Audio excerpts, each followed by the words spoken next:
So I am going to call to order the public hearing on system development charges. I'd like to, if the timing is okay, I'd like to make a motion regarding our agenda. I would like to table the public hearing on SDCs because of information that has come to us from the city, and I think some questions that need to be hashed out according to the report that we got from the consultants that I think needs some more time and attention. So I'd like to make a motion that we table the public hearing and reconvene in a workshop format so that we can have further discussion around the proposal from the consultants. Is there a... Can you all speak up a little bit? Okay, I can hear you back here. There's a proposal to, a motion to table the public hearing information due to some information that's come in and needs to have some questions answered by the consultants in the news report that we had. So the motion is to table this agenda item for this afternoon and to reschedule a workshop so that we have adequate time to discuss. Is there a second? So does that mean there's no public comment? No, it's regarding the SEC. Do they understand that it's... Yeah, I So told them something to. else, okay, thank you. So there's a motion and a second on the floor. All in favor, roll call vote. Sue? Aye. Celeste? Aye. Mike? Aye. And me, aye. I am closing the public hearing, or are we exiting out of the public hearing and going into board? Well, I think we're Are we closing. keeping the public Want to hearing have a workshop open? right now? No, not a workshop now. To reschedule a workshop, we need a little time. Okay, the public hearing is closed. 5:18. Now we're calling the board meeting of the Sunset Empire Park and Recreation District to order. Please stand for the Pledge of Allegiance. Or what I got you, thank you. And remove your hats if you have any. Michael. To the flag of the United States of America and to the republic for which it stands, one nation, under God, indivisible, with liberty and justice for all. Thank you. Declaration of conflicts of interest. Sue? None. Celeste? None? Michael? None. And myself, none. Public comment. Do we have a list? Grab it. Has everyone signed in that wishes to speak to the board tonight? No, would you like to? Yes. Okay, we'll bring it to you. Actually, she would like to sign it. Okay, so we have Mary, Yeah. Lori, Marty, and Jen, and then there's some others? Yeah. Okay, no worries.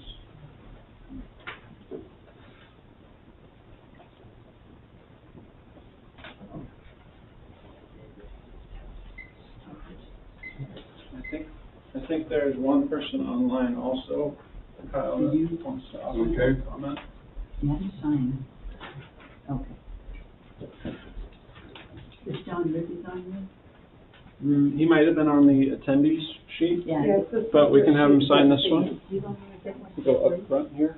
Thanks. I know how to start and stop, and I know how to close. You just press the two buttons. No, I did that. I need to get my complete. Okay, so then you just press one. Okay, there you go. Thank you. Yep. I want to be accurate.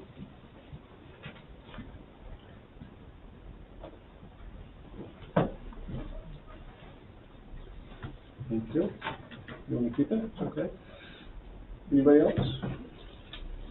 1, 2, 3, 4, 5, 6, 7.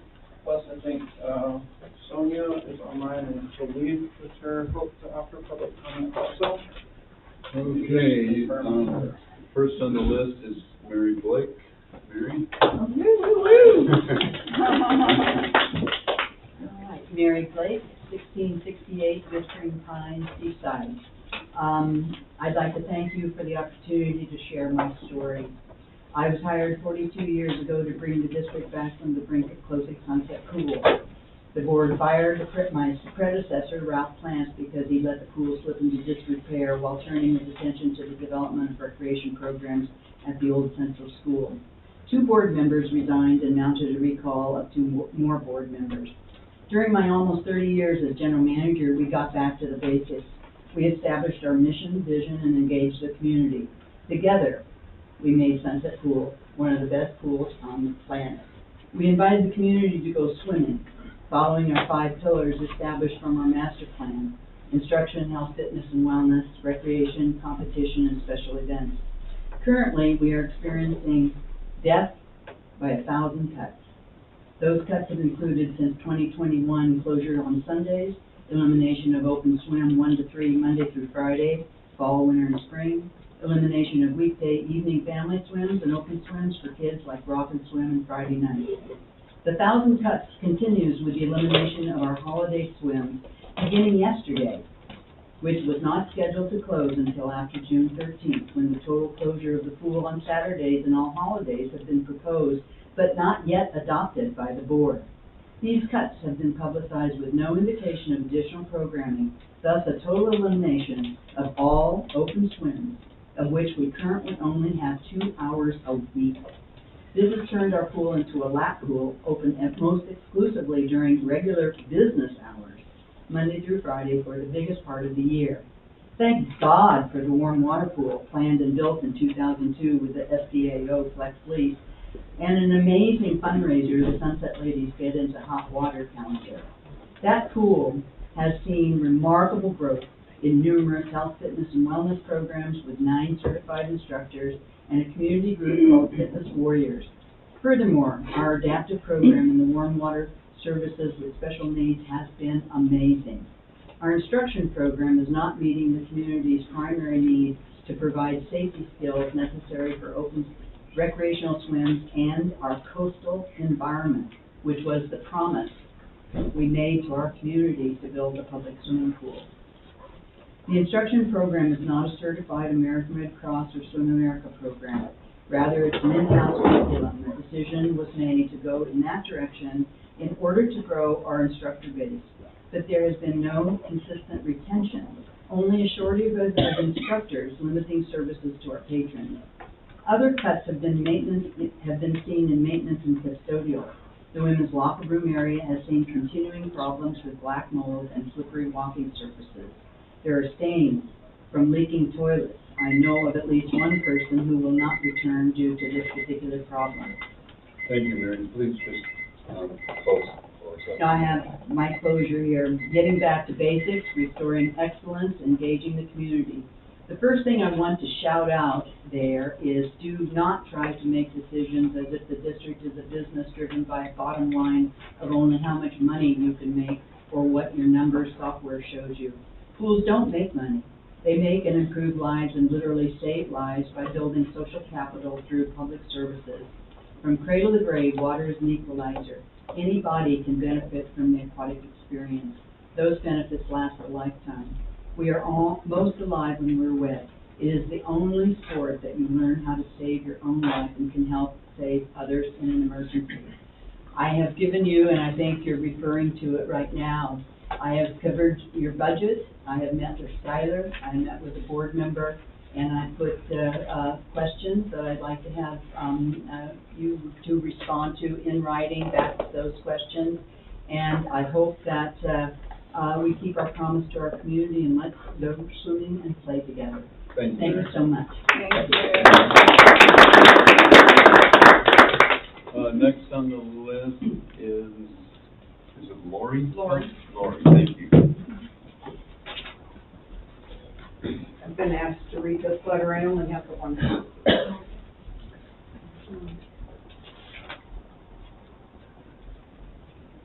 So my name's Lori Welch. And before I start, I just want to say that I sure hope that we don't see the privatization through rentals for profit at the cost of public access at the pool. And numbers can often be used to be misled. I taught math for decades. At one point I taught statistics at Davenport College in Michigan, and one of the most interesting courses was math for liberal arts majors, and the important thing with that course was to guard against being fooled by numbers. So when we're comparing, say, a day that's open from 6 a.m. until 8 p.m. to a day that's open from 10 to 3 or 4, I don't know the exact numbers, but I have heard that there's been this comparison. It can be misleading. If you've gotten software, make sure that you're measuring apples to apples. This is a letter. It says, Dear Mary Ann Pulperson, my Thursdays in your pool have been a great addition to counseling and massage in my process of healing as a survivor of sexual abuse. It's hard to put water experiences into words, but I would like to share just how it helps and hope that you can share the ideas with others who might be able to use water to help heal a variety of ills. In response to the horrors of sexual abuse, a coping skill I learned as a young child was to leave my body and go to a dark, floating, timeless sort of inventive space. When I float on my back with my eyes closed, it is very similar to that space. So I practice getting there and then staying in my body. Also, being spread eagle on my back feels extremely vulnerable in real life, so it's very healing to practice it in a safe space you have created for me in your pool. Going into therapy a year ago has opened the door for many memories and flashback experiences. Dealing with the intensity of these feelings left me with little energy and no desire to deal with my physical body. As I emerge from that phase, I find swimming and water play are really helping me to reconnect with my body. The sensation of the water rushing over me, nose to toes, makes me feel whole and strong. Much rage is being dissipated as I swim hard, and an inner calm is reached in quiet floating. During stressful times, I've had problems remembering to breathe. Gasping a short, shallow breath, if you breathe like that when you swim, you will drown. So the mesmerizing breathing patterns of swimming are really helpful. I am thankful for your approachability, Mary, for your response to this unusual request for alone time at your facility, and I am thankful for the acceptance by your entire friendly staff. Please share this letter with them and with whomever you feel is appropriate in hope of spreading the word of how far-reaching the effects of childhood sexual abuse are and how the healing process is unique to each of us in healing. Thank you. For those in the audience, we can't respond, so we will respond later on in the meeting when we talk about the pool. Okay, so they'll hear our response then. Next is Marty. Marty, help me pronounce your last name. Weiss. Weiss. Marty Weiss. Thank you. What, no applause? What am I doing? Yes, Marty, get after it. Slay, girl. Anyway, I'm here to discuss two things. First, the fact that we're going to be closed for the summer on Saturdays for the weekend. We're supposed to be a family facility, and that doesn't indicate that at all. I have to say that I'm disappointed in the board that you have in fact not done your job of being good stewards of our property tax dollars and the fees that we take in, which total over $2 million. The property taxes, property tax comes in about 1.5 mil. And then we've got regular fees from people who come in to use the facility. The fact that we don't have the money to be open on Saturdays is unconscionable. Let's see, where could that $1 million have gone? Oh, I know. The middle school. After the people in the district said, no, we don't want to buy it, I was at the meeting where it came up and Mike Hinton said, this is too important a decision for the board to make.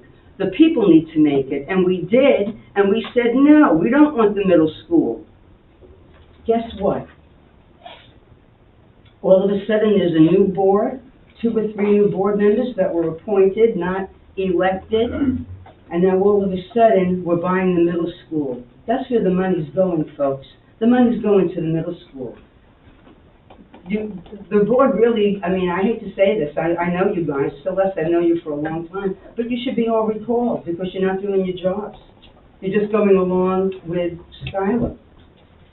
The other issue I want to discuss, and he doesn't always make the right decisions, is the floor in the women's locker room. I don't understand why we're stalling to get it repaired. I know many of the women here, sitting here now, have used that locker room and have experienced the treacherousness of the floor when it gets wet, right? You put a floor that gets slippery when it gets wet in a locker room? I don't get it. Something needs to be done about the floor. Sal told me in the last 2.5 years there have been 7 accidents reported. I asked about the accidents prior to that because the floor's been down for 8 or 9 years. Now I'm going to have to pay. I would have to pay for somebody to do that research, to access a database. I have to pay after I pay in my property taxes. That's not enough. I've got to pay to do the research. How come there's no folder in a drawer that says accident reports? Simple. Now, there's 2 things that I'm thinking why it was made so hard for me to get a hold of. Either there is no such folder, or access to that is being made difficult for me. And I wonder why. We need the floor replaced, folks. Thank you, Mark. Thank you. I'm going to deviate from this list ever so briefly and speak on online participant, if there is one. And while he's doing that, I'd like to, if there's anybody else that wants to speak, that wants to put their name on the list. Well, am I speaking already? No, do one. Okay. Sonia, are you there? I am. Can you hear me? Good. Yeah, we can hear you loud and clear. Are you wanting to Okay, good. offer public comment? I assume that you were. Yes, thank you so much. Okay. First of all, thank you for helping me. I'm very new at Zoom, so if I see something wrong, just let me know. Please guide me. Well, I've been going to the pool. I'm trying to think of how long. It's been, I don't know, over probably 30 years. Please, can we just I have have your to say, name first? can you hear me okay? We need your name And address. and address. Oh, my name, sorry, Sonia Pearl. And do you need my address? Just that you're a Seaside resident or a Yes, district resident yes. is fine. Yes, I'm a Seaside resident. Anyway, I want to say that I feel that we're very blessed to have the swimming pool that we have. I know when we closed down and I've gone to Astoria, it's just not the same. The programs that we have, the exercise, the workout room, just everything that it has to offer. I always tell my friends from Seattle, the size of our community, that we are just blessed to have this. For me, I have a disability, and I really, really need to be in the pool as much as possible. It makes a huge difference. I am trying to heal myself, and I know that when I don't go to the pool, days I don't go to the pool, it's hard for me to even move. And not to mention the social interaction, because I don't really get out of my house much. And that's my outlet. When I get in the pool, I'm in pain all the time. When I get in the pool, I have to say that 90% of that pain just melts away just as I submerge in the water and become weightless. So I really am sad and disappointed about the Saturday closure. I was sad that Sunday didn't open back up after COVID, but at least we had Saturday. I don't know what can be done to bring Saturday, to not close on Saturdays, if we need to make the hours just a little shorter so we have lap and open swim. I will say that I've heard from other people on Facebook and stuff, and people saying that they're not going to buy memberships there because it's not open enough hours for them. So I was thinking maybe, I'm just spitballing here, maybe if there were more hours that it was open, there would be more membership, which would bring more revenue in. Or cut the hours down where you have open swim at 11 o'clock on Saturday, not open swim, but lap swim, and then there's open swim. And most of the time, every lane, when I go, every lane on Saturday is open right when it opens up. Sometimes there's a group of people, a line, waiting outside the door for the door to open. And I've also seen, and I talked to the guards, and they say, yeah, we're getting ready for, open swim. It's going to be crazy. So I don't know. I do see the number of open swim participants and lap swim participants on a Saturday. I have not seen those days ever where there's nobody there. I would be curious to see what the average was over the year, a whole year time. Thank you, Because during the weekdays, I also know that there's times, I don't know, I'm just putting it out there. I really am sad about it. It's like for my health, it does so, you have no idea how much it does for me to get into the water. Thank you, Sonia. I'm just Your pleading 3 minutes have expired, sorry. Oh, okay, no problem, I didn't know. We got lots of people that want to speak, and we want to hear everyone, so. Okay, all right, Thank you. Thank you. thank you. And the next on the list is Jen. Is it Visser? Yeah, Jen Visser. Hi, Jen. Hi, everyone. Hello. Okay, hello, board. Thank you so much for having me. Really appreciate it. My name's Jen Visser, 3253 Sunset Boulevard, Seaside, and I grew up here in Seaside.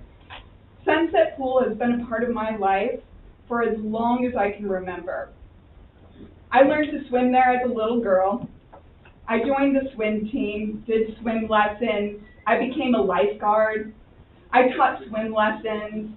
I coached swim teams. And eventually used those skills that help keep other people safe in the water. But honestly, what I remember most is the people. Sunset Empire gave me a sense of belonging during a really hard season of my life. In my middle school and early years, I often felt different and I didn't always feel like I fit in. But the pool gave me a place where I felt known, supported, encouraged, and connected. It softened what could have been a much harder season in my life. There were so many people who helped shape me. Coaches, guards, staff, instructors, parents, and people really encouraged me, challenged me, checked in on me, noticed me, and helped me grow into the person I now am. There were so many people who helped shape me, as I said, and I know that I'm not the only one. For many kids, especially the vulnerable kids, open swim is not just recreation. It's a safe place. It's a safe place to go. It's connection. It's confidence. It's structure, and it's a community. Some kids do not have a safe home. Some kids do not have many places to go. Some kids do not have access to expensive activities or vacations, but they have the pool.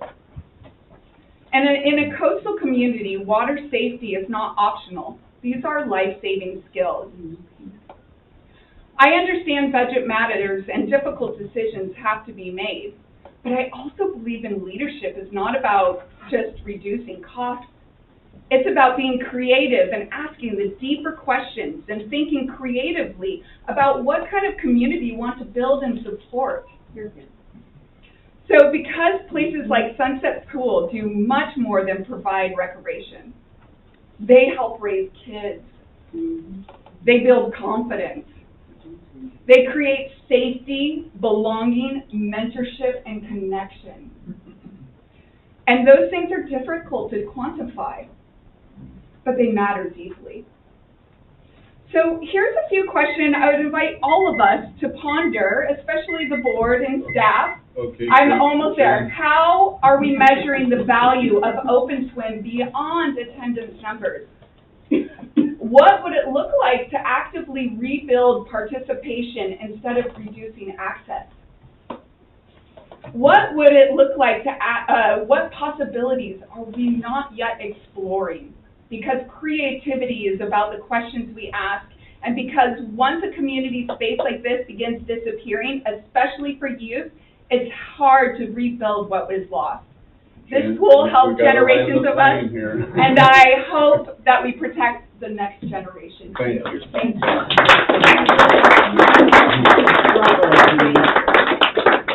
Next on the list is it Sheila? Shara. Shara. Yeah, Shara. It's Shara. Hi, Shara. Hi. Sheriff Ford, 33152, Cougar Lane, Seaside, Oregon.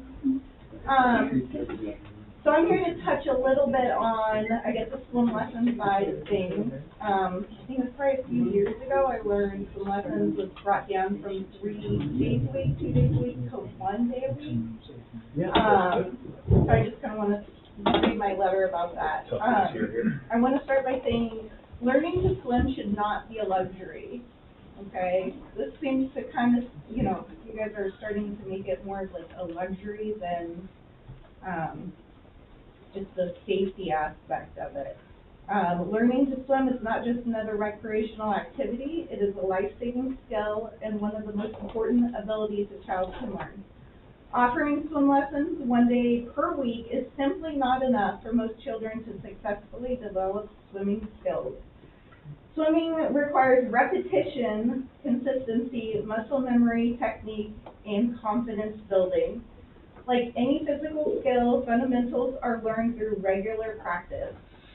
At the very minimum, children need 2 days a week to build their confidence and swimming skills, with 3 days per week being far more effective for retention and progress. With only 1 weekly lesson, children often spend much of the next class trying to relearn what they forgot from that previous week rather than building upon their skills. This slows progress down dramatically, increases frustration for families, and can make lessons financially unrealistic for many parents who are paying significant costs for very little instruction time. Our community already contributes substantial taxpayer funding to support this facility. It is discouraging to see such an important public resource becoming less accessible while prices continue to rise and lesson opportunities continue to shrink. A community pool should prioritize public safety, youth development, and affordable access for families. In a coastal community especially, swimming is not optional. It is a critical safety skill. Reducing access to swim instruction ultimately harms the community this district was created to serve. I urge the board to reconsider the reduction in lesson availability and prioritize expanding swim lesson frequency and access for local children and families. Like Jennifer, I grew up here with her when we were teeny tiny. My nieces and nephews, they complain, their number one complaint about the pool, not enough open swims. So we need to start thinking about the kids a little more and bring it down from corporate to community. But yeah, thank you very much. Thank you, Sharon.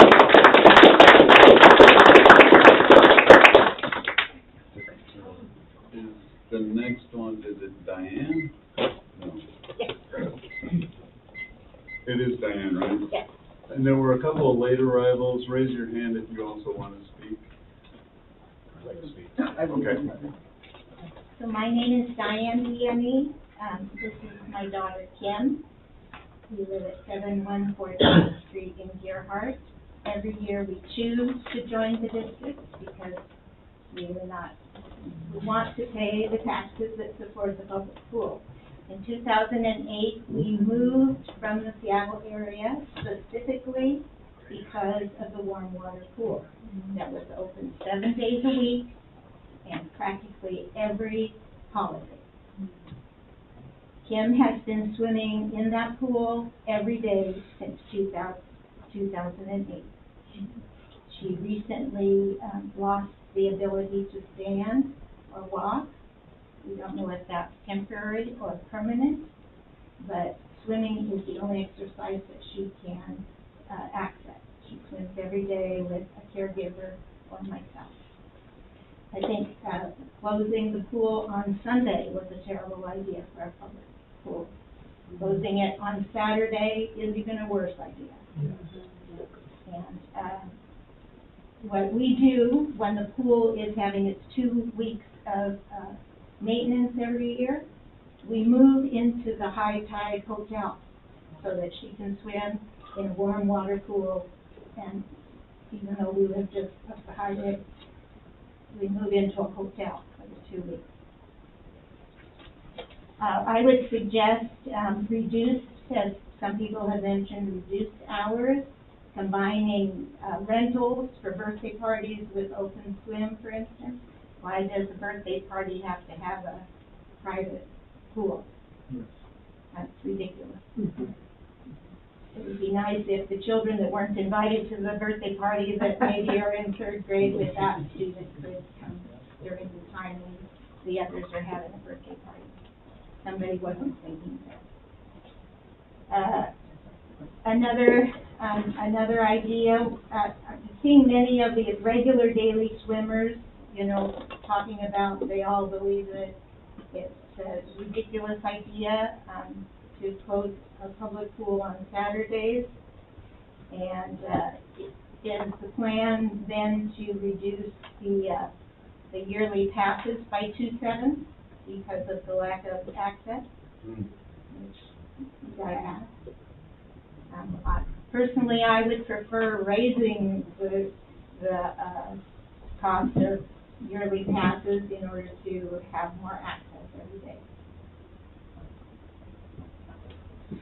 As many of the people have mentioned, swimming is one of the most important skills that people living here can develop, and I just am very, very disappointed at the proposal of closing Saturday.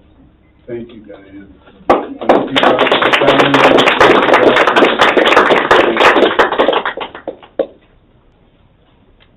John Ripper? Yeah.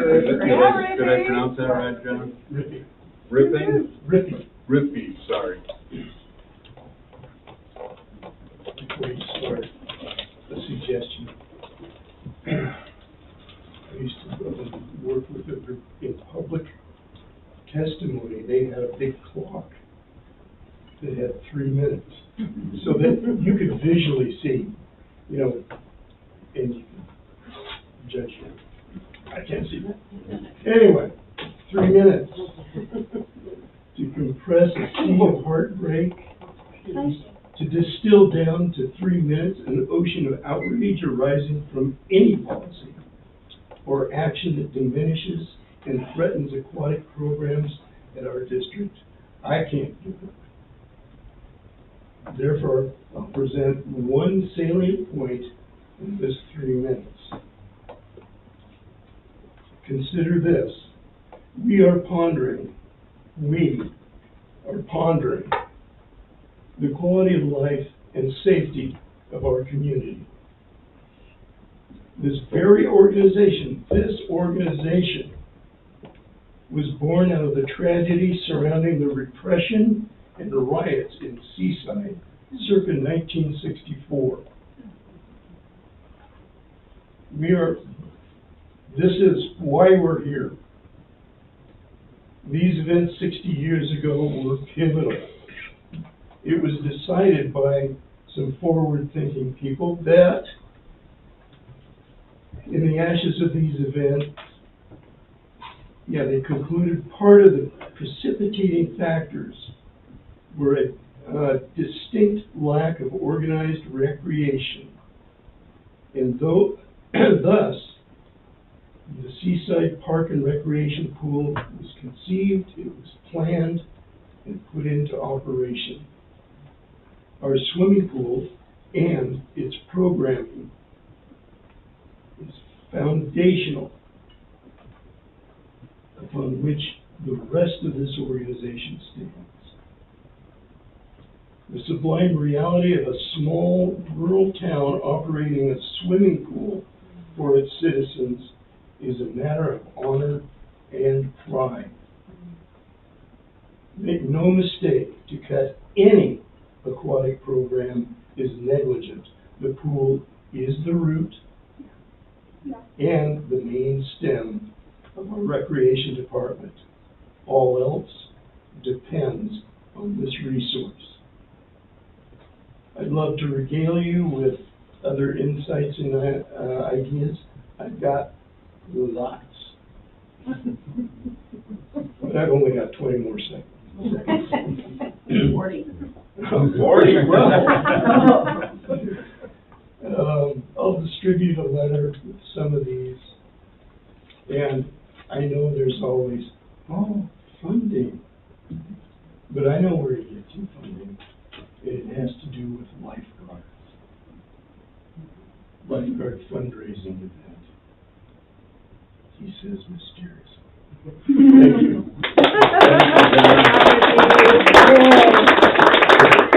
Thank you, John. We have, again, I apologize, it's either Dennis Genesee or Genesee Dennis. That's good, that's good. Better than most. Thank you. That's our fire marshal. I know. And my daughter's swim coach. Yes. Genesee Dennis, Seaside, 1600 North Wahana. Just wanted to share some stories. I know we're talking about access here and the different accesses and wants. Thank you for your service. I know this is, always easy to be in public service, so I appreciate you. In my 10th year at the pool, the swimming is one of the only sports that can save your life. And not all children that came to the pool had the means or the parental guidance to get them there. I know we have, foundations and support, and basically everybody has access, but it was the children that didn't have the parental, support to get them to the pool, to, fill out the forms for the help. And so these kids, and I witnessed it many times, they could only afford to get themselves there, and it was at the time that we had 50-cent open swims, which is brilliant, subsidized in many, in that program. And they would come in and throw their 50 cents on the counter, and they would learn how to swim at the pool on their own just by being there. Their goal was always to, pass the swim test. So for months they would come and do the swim test and do it the best as they could, and the staff would give them little coaching tips as they did it, and eventually they would be able to pass that swim test, go to the deep end. And so while it was not technically sound, they were safe because they came to swim open swims for months on end, and that was the end goal, was just to be with the rest of the children and be in that deep end. So the importance of open swim and access, I know you guys are going to have the open swims for the summer, and it's great. The limitation on the Saturday side, that's sometimes that working families can get to the pool, and that's the only day, Saturday or Sunday, to get their kids down there. And for my personal experience, when my kids were 3 years old, I wanted them to take swim lessons. We tried it. They weren't ready to take instruction. So then I brought the kids in, and we swam. We got them used to blowing bubbles and feeling the water intrinsically, the feedback that they got just by being in the water all the time. And so I just wanted to share with you the importance of open swim and to keep those opportunities open in the future. Thank you. There's one more person, I think, in the back. And if you could do us a favor, just put your name on the sheet before you start talking, that will help. I will. Thank you. Here, Liz. Didn't recognize you with that long hair. Hey, Jen. How are you? Oh, he's asking me. Thanks, Mike. Thank you, Scott. If I can start my 3 minutes after I... I don't start this till after you say your name and address.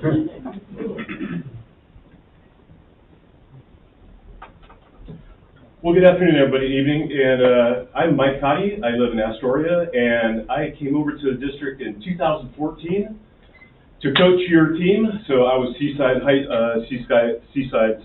swim team's coach. And also I was one of your pool managers from 2014 till I retired in 2023. Loved working here. And at times I was asked to work the weekends. I know just about everybody here. I seen you all in the pool, and Kimmy, oh my goodness. Yeah. Genesee, just coached so many people and everything. The weekends were when things happened. The weekends, that's when the magic happened. That's when we were the advocacy group for the district here. This is where we told everybody about where everything thrives. When we had an open swim on Saturday and Sunday, when I was working, we had 120 kids sometimes. We were loaded. Oh my God, everybody came and swim, and it was just such a good time. And it's a great platform. And the kids, they're all in college now, but you know they love to swim here. They had a platform to come and gave the parents a break. We used to call it, you know, built-in babysitter for the kids, because that's what it was when I was a kid and I swam on a Saturday and a Sunday in wherever I was swimming as a kid. And to find out that it's not happening anymore or is in jeopardy, it was bad enough, you know, during COVID when we closed Sunday down, and then hearing now the Saturdays closing down. We got to get the weekends open. The weekends are when things happen around here. And you know, a lot of these children that I coach, they're going to have children soon. They want a platform on the weekends. The parents want a break. We know we only have to watch TikTok and YouTube and everything else to see that times are really, really tough right now, especially for parents and unemployment and things like that. But man, my lifeguards, you know, and not all are here anymore, but you know, they loved it, and also they were also advocates for the district. They thought very highly of the district. If it's a leadership problem, we got to do something about that. We got to get people out on deck that want to talk to people and become advocates for also the district.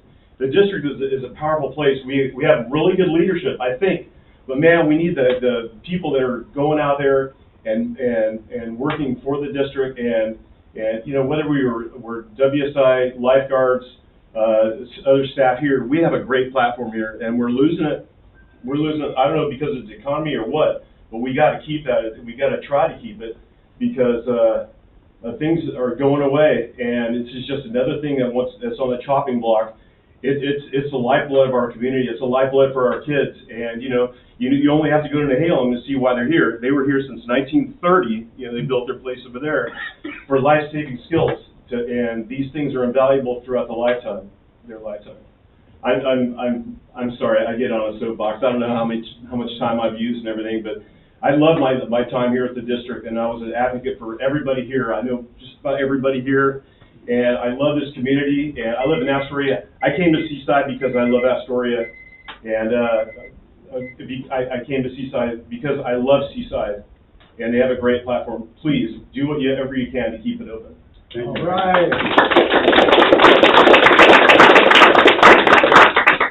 Is there anyone else online who would like to redress their grievances to the board? Is there anyone in the audience that hasn't spoken that would like to speak? A question. I didn't think I could, my name's Brooke, I didn't think I could be here, so I emailed my thoughts. Do you wish to speak to the board, Brooke? Well, I just wanted to ask, will emails be considered in your decision? We look at all public correspondence. The Okay. board will look at all correspondence. Okay, and I sent it to Skylar. Okay, thank you, Brooke. I just wanted to just to make sure that what I spoken was yes. Okay, Yeah, thank you. okay, thank you. Is there anybody else that would like to speak to the board? Okay, thank you. As I said before, we can't respond while you're speaking sometimes as much as we'd like to, but what we will do is we will discuss this. She did want to read hers, actually. Okay, oh, she can. Yeah, I'm being asked to read it. Do you have time? If you would like to come up and sign the sheet. And in the meantime, we will discuss this later on in the board meeting, and we'll try to mark the time so you know where to go, so you don't have to look at the whole board meeting if you watch the video. 1 second, Brooke.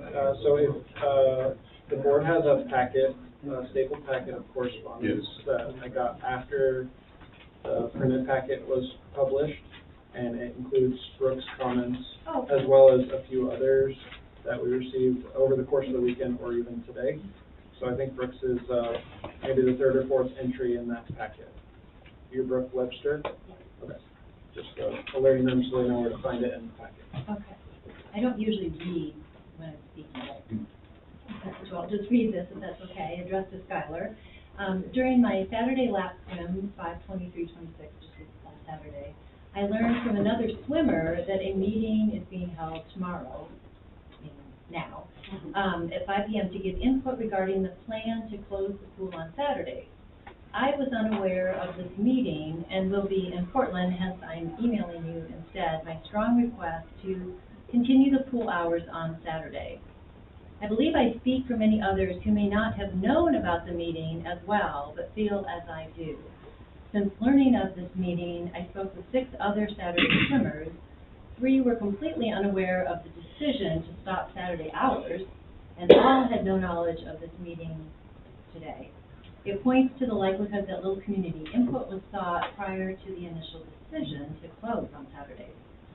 As a senior citizen, I have been swimming laps for over 45 years, and it is a mainstay of my health and well-being. I treasure the seaside pool and the community that you've developed here. You have done a terrific job hiring staff, lifeguards, and keeping the pool clean and well-run. I also benefit from a small fitness area, and while I have not taken water classes, it is apparent that many people enjoy and benefit from the various offerings. Saturday is my favorite day to swim, all the more since Marshall instituted Jazz Saturdays before he left, and I know the warm pool is a sweet time for many families who cannot come during the week.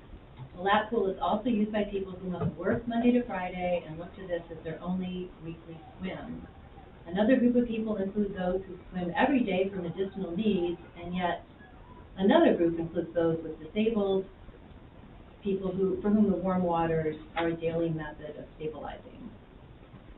For those of us who swim Tuesday, Thursday, Saturday, closing Saturday will put much more pressure on the already busier Monday, Wednesday, Friday days. Most of all, I think of the families who can only come on Saturday due to work schedules. One such person is a checker at Safeway, a single mom with 4 boys. She loves to bring them to work off their energy in the pool. This group of people are taxpayers too and deserve to have use of the pool. No doubt budget constraints are a factor in this initial decision. I ask that those funds continue to be directed toward the pool that is so vital to the community of Seaside taxpayers and to many of us who come from neighboring towns. Perhaps you can save on expenses like closing holidays, so please keep the pool open on regular Saturdays. Thank you, Brooke. Thank you.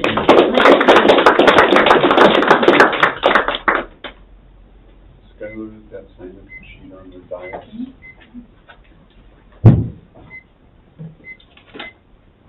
Last chance. Anybody else want to speak?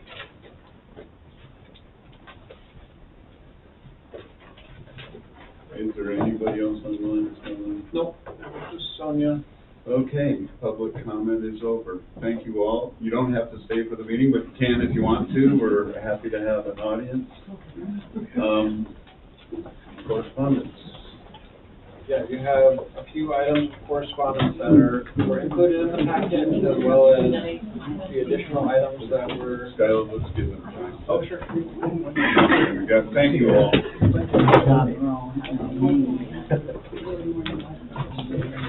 I think it's like this today.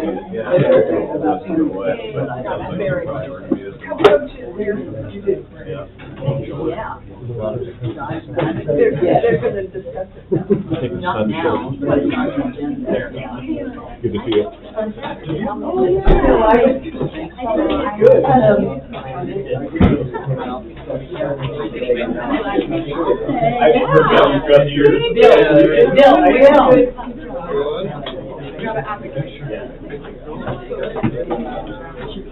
Your daughter kind of knew what she was talking about.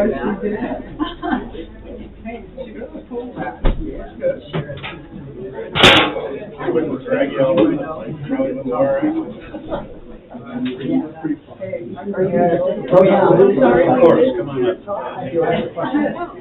You just had to speak. I didn't cry, and I only took it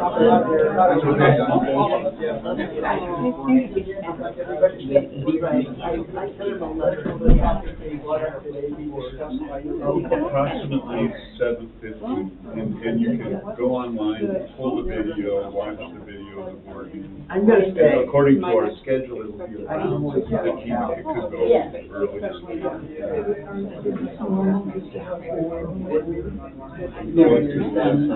Empire website. I need a hug, welcome back. How many days? Oh, we can You can watch the meeting live. Yeah. Hold on. Or we can clip the part of the video and tell you how to watch it. I just realized Later. There's a number of ways. when you get to fall apart, If you want also, yeah, at the top, you're gonna wanna click about us, and then board, and also there'll be a YouTube link. Just click that link and it'll take you to a live feed of our meeting as it's happening. you know, before, 2 years or so that she got diagnosed with a kidney disease. Otherwise, she would really be like the one. Is She there should be the one vote? there. I don't think it's a vote, but we can vote But yeah, on she's it got today. diagnosed. We don't know. Depending on whether we make a decision to We review. want to break off of her chemo. Oh, you got chemo, Jason. Yeah, well, I'm a swimmer. Me too. Mostly she can. We, because this is a new agenda item, we Last haven't week done she this, finally we're not was allowed able to to discuss constitute outside of this herself. public forum, so this is our first time to be able to discuss this. So Oh, we don't know yet how that conversation, we have to be like, Zero. know how the conversation is. Well, and the other thing, we wanna take in all the. Yeah, we want to cover that, yeah. Right, exactly, so we don't know. Yeah, we just don't want to be on this board.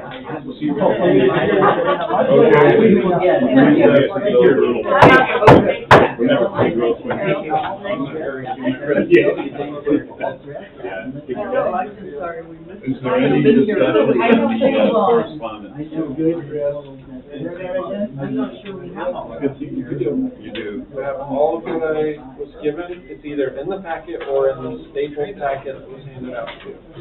So there's a couple items that were included in the packet, and then an additional, I think, maybe 5 correspondence. Those are mine. Oh, thank you. Do you have the final sign? Oh, I just want to keep this together. We have a record. And Does then that track still with what you're? it's right in here. I'm reading it right now. Okay. I just want to make sure that you have everything that you. I mean, I had the 2 in the packet. Yeah, the other correspondence came in over the weekend. And I knew Mary was gonna.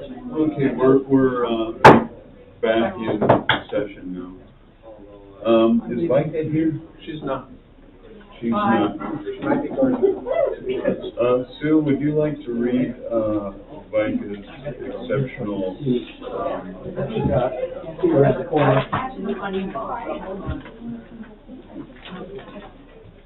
Well, I can just personally say, I'm so proud of her as head lifeguard now.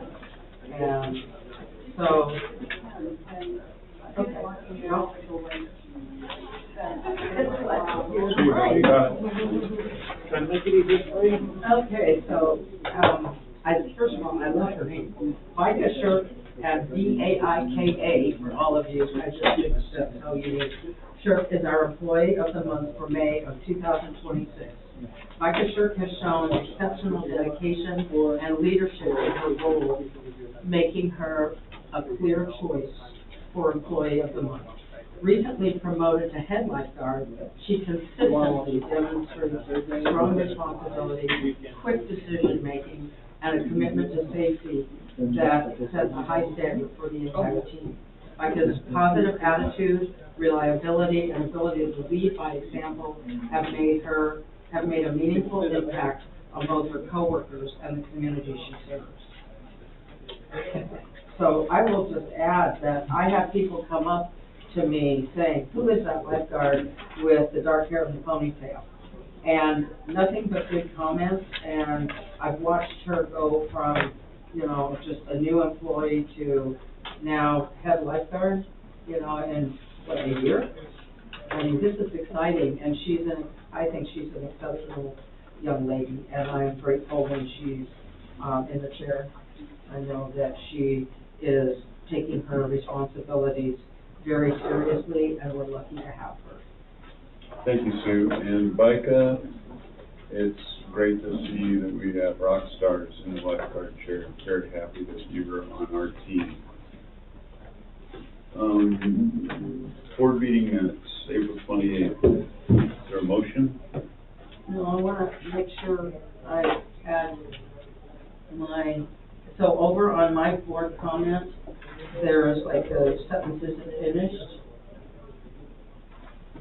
So it says, she also has questions regarding the validity of the swim team. And I finished that with regarding swimmer safety due to the depth of the shallow end of the pool being 2 feet 8 inches. As long as we're making an amendment, I'd like to strike the sentence that says she also requests that Director Parker receive a plaque, because that was in the spirit of a joke at the time, and so. I think we should put it on the It's hard to- crosswalk sign. Yeah, you can't read. I was wondering what I missed. I know. So I'd like I that, missed something. yeah, be stricken from the. I think maybe we are using some of our artificial intelligence tools to help us, and may not have picked up on On the joke? the sarcasm. Yes, okay. So, is there a motion to, accept the minutes with amendments? I'll move, and I'll second, if I may. Roll call vote, Sue? Yes. Celeste? Yes. Michael? I'm going to abstain because I was not present for most of the meeting. Thank you. This was a lot of discussion. And I was here for the whole meeting, and I will vote yes. Moving on, Chris. Oh, I'm sorry, financials. No, Chris. I think you're right. Skylar, do we have a water picture around here? Yes, we do. 1 second. Oh, yeah. Yeah, for my presentation. You know, the clock is running. I'll be 3 minutes. Sue, give him 3 minutes. Are you kidding? Anybody else need anything? No, I'm good. You need more water? You need more water, Mike? I would love that, thank you. You know, still got ice. Thank you, Chris. Still want to persuade you need some more slides? I'm good, thank you. Who's Catherine? She had a medical procedure and felt she was unable Are you doing a presentation up there? Do you mind if I? to. Come in, I don't want to sit with you guys earn that. If you all want to sit so you can see the screen, come on up. Feel free. This is the screen that you get, sorry Chris, I know it's, the other one has like this little bubble that can't make go away. Go ahead. All right. So I'm Chris Calls from the Finance Manager, and I'm also in charge of our Patron Relations Specialist, so that's our front desk staff. Just a little bit, just kind of what we're going to teach or touch on, just introduction. We're going to just go over kind of who I have as my staff, both in the finance department and the Patron Relations Specialist. What we're kind of doing right now and what our goals are for this upcoming year. A little bit about me first. You can see my little troublemaker up there. Fun story about that. We were in Astoria. Mom had an appointment. She told me not to do something stupid, so I had to send her a little jail cell picture. Why not, right? But yeah, so that's Charlotte. I put them up there as, you know, my most important thing to me is my family. I mean, we're always out there. Most of our community sees us out walking around on the weekend. I say we probably walk about 3 to 4 miles together, just out and about, and she absolutely loves it.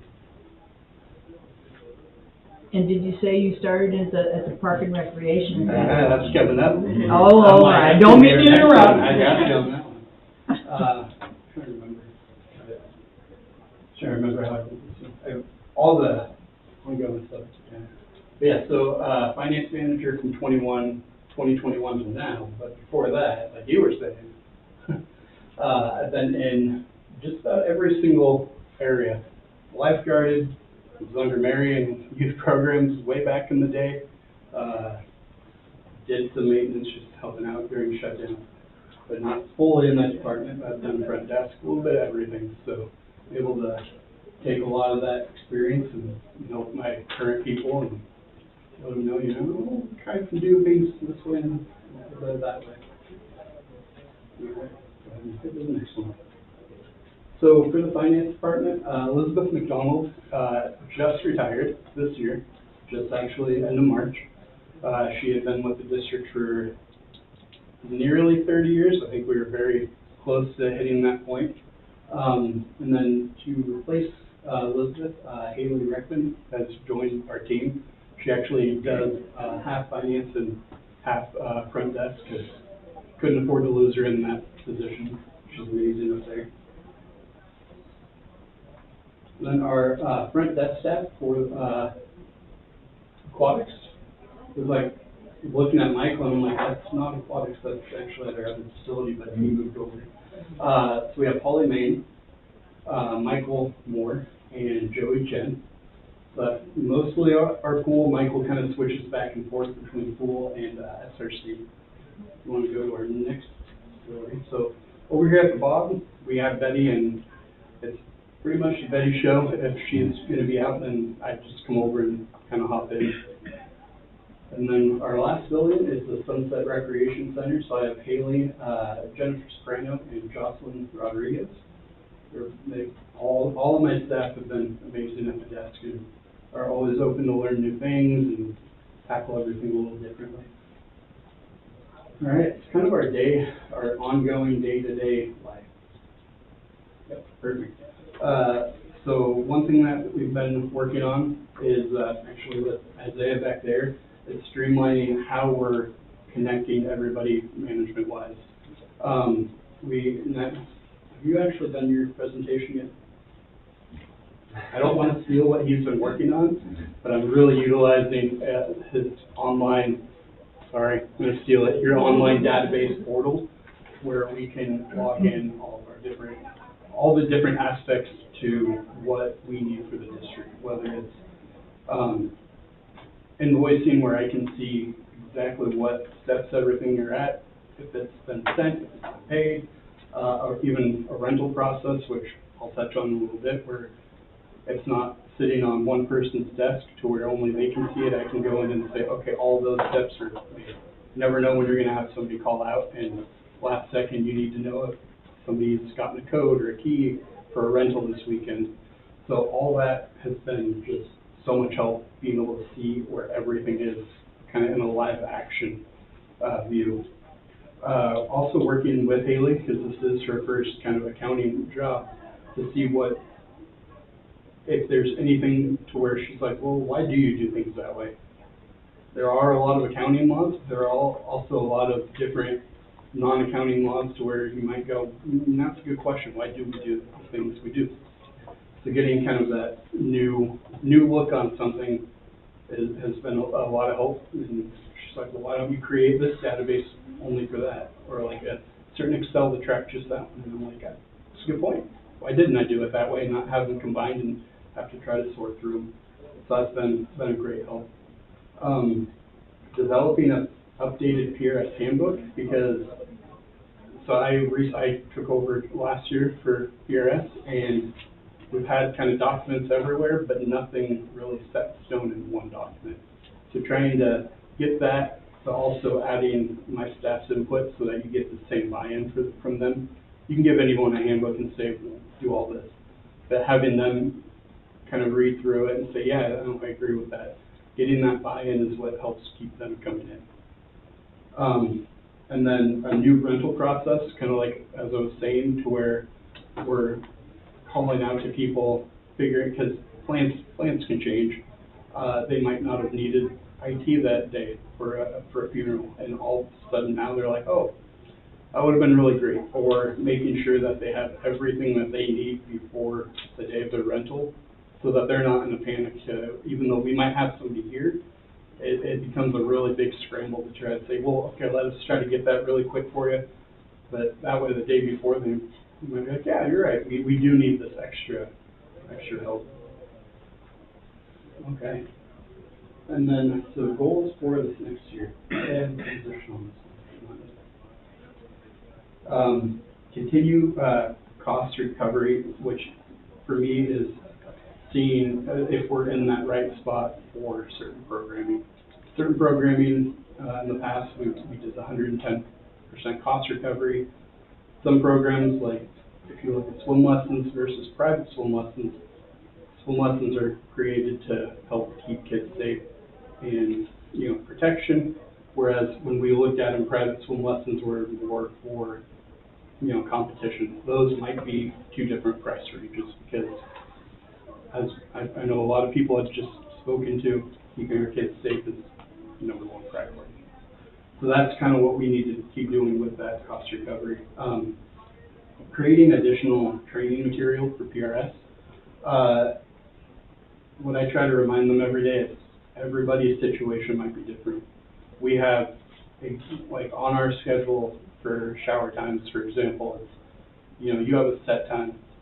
Has there been a time where somebody might come in at night and you're like, I'm working all day, it's really dead, can I just take a shower?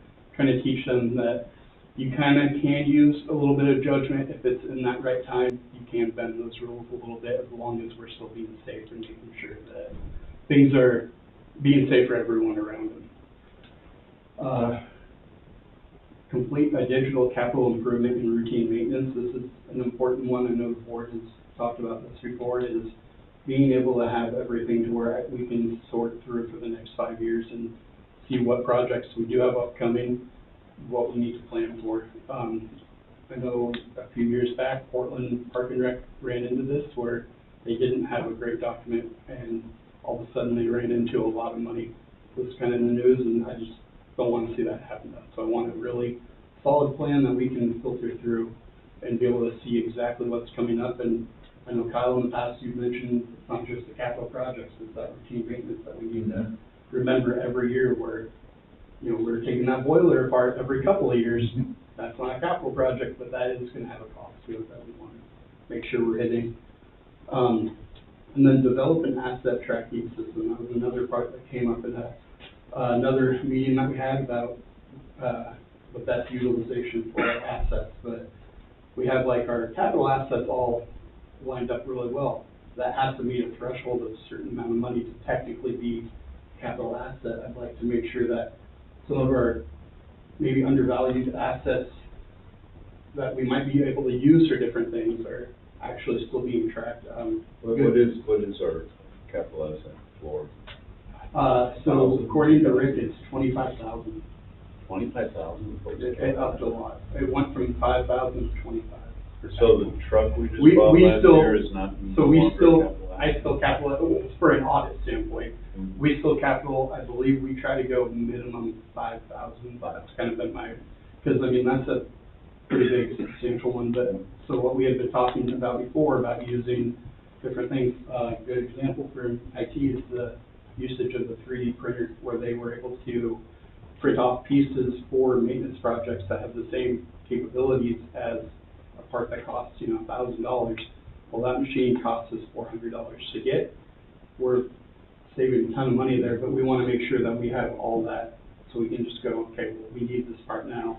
We need it for this facility. Let's make sure we have all of our stuff there. It also prevents you from overspending on simple things, even like how many screwdrivers, how many toolkits do we have? If you can't find it, are you just going to go get another one, or do you know exactly how many things you have and where they're at? So that's what this one will take care of. I know Isaiah was excited to build that one, so I'm very grateful for that. I have a question. Yeah. What is PRS? Patron Relations Specialist. It's the technical job name for the French. Yeah.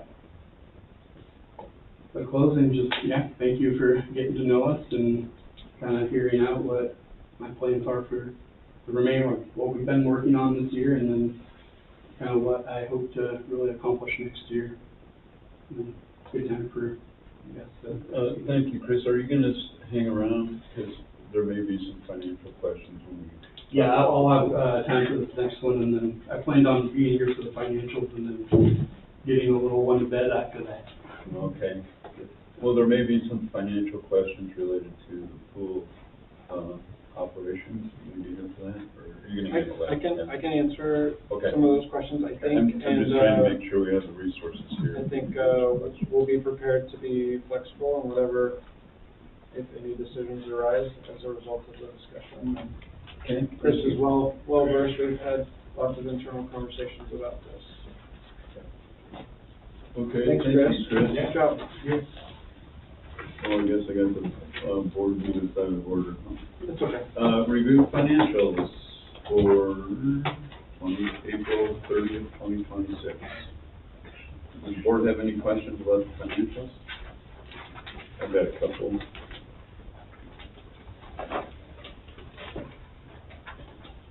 First, thanks for putting a Juan mill settlement. And is that booked as an expense? Contra revenue account? Yes. Chris, go ahead. So that is the money that came back from the settlement. Came back to us, or are we paying for that? No, it came back. Oh, okay, so that's a revenue. Yeah, it was held when they weren't sure on what the ruling was gonna be. Thank you. And then the SRC materials, supplies and services. Yeah, it's over budget, of course. I think Chris can go into detail, but what I understand is that is the spot for majority of the contract services that we've used. And as you know, with some of our efforts to get to occupancy, that's why that line exceeds what we had anticipated. Other contractor bills that have not been paid yet? I don't think so. Nothing that would be, I mean, nothing substantial. You'll see maybe $100 here and there from. Okay. Nothing. Well, are we gonna have a bumpy landing or a smooth landing? I think we're in for a landing. Those are the only two options. I would say. If you can't walk away from it, it's not a landing. The landing is, it's not ideal just in terms of, the networking capital that we have, and we're aware of that. It's something that we're really mindful of and we've shared with the board. But I think overall expenses are being managed well. We're under budget for expenses, a little under budget for total revenues, hoping that some of the outstanding invoices and upcoming summer programs, the early part of summer, late part of the fiscal year, will help us get to where we projected to be. But yeah, we're doing our best in the situation that we have. I think the major holes are that we had anticipated revenue in some areas that hasn't come through, primarily with having the potential for a tenant for the full fiscal year in the SRC, and then also having more expenses in that area that impacted us. We've been successful in grants, but we haven't been able to capture like some of those large grants that we had projected. So there are a few of the areas where the budget has been impacted the most. Any questions from the board? I had a question. Thinking about the short revenues, does the school district owe us any money currently on the Broadway Field Management and Fund or the IGA agreements that we have? Have they contributed all the money, for instance, to the community gardens as well? Yeah, I think we're caught up on the community garden. I think that there are probably a couple of outstanding invoices related to the IGA contract that we have with the city or with the school, as well as we have an agreement with them to lease one classroom at the SRC for the robotics room. But actually today we had a conversation with school district staff to remind them of those outstanding invoices. So I expect that we'll receive them. It's over $30,000. I would assume. Yeah, the IGA management contract, I think, is a little bit more than $30,000 for the current year that we're in. Yeah, I'm just looking at the budget, finance, revenue and expense report. That money would help overall. Yeah. We certainly want to make sure it's caught up before the end of the year, I think. And I think I would just bring up with the school district sort of alongside that. I know that we've done some renovation on the SRC locker rooms. and they have committed to funding that particular remodel, and I think that that should be a place that we go back to talk about what the timeline of that is going to be, and in the interim, whether or not they can assist with any of the costs for bringing that up to, I agree. being usable for football and so forth. Yeah. Sorry, I think I guess I would, categorize the renovations or improvements that we made as being pretty minor, just like making sure the showers turn on and janitorial costs, which we passed on. I think outside of that, we haven't made any improvements in the locker room. Oh, okay. But we know that there is need, and that's, just going back to something that we've hit on before, that's why we have that section of the IGA kind of pretty securely stated. We actually had an IGA management committee meeting with district staff today, and felt like we did talk a little bit briefly about the locker rooms, but want to give the new superintendent up there some time there and a little bit of a transition, as most of you have probably heard. The new superintendent, I believe, starts July 1st, July 1st, and so there'll be just some transition, but it's the old building principal, and we've had a good relationship with them, I think, to help with that transition. Well, that was my point, with the transition happening, we need to make sure that, the money that is due to us is coming in. Yeah, absolutely. I think Chris and I are well in tune with that. It's something that we talk about probably weekly, and there's significant effort being made by us to make sure that we're caught up with them and other entities by the end of the fiscal year, close out the books in a proper fashion. And where are we with the potential locker donation to is it the school district, bus it's barn? the transportation department, the bus barn. So we've made good progress. We're going to, we have one bank of lockers that's already off the wall that we're going to donate, and then there's another bank that we'll remove from the wall in the next day or two, and probably arrange for them to pick up those two banks either Thursday or Friday of this week. Did we already declare that surplus? Yes. Okay. Yeah. I thought we did. Chris, just a question, how much total AR do we have? That's a good question. I need to check on a couple other ones, just because we have a few different, sponsorships with Zoe, but I know just with the school, we're looking at probably close to 40,000 right there. Over and above the schools? Do you have a sense? And I would say no more than 10,000 right now.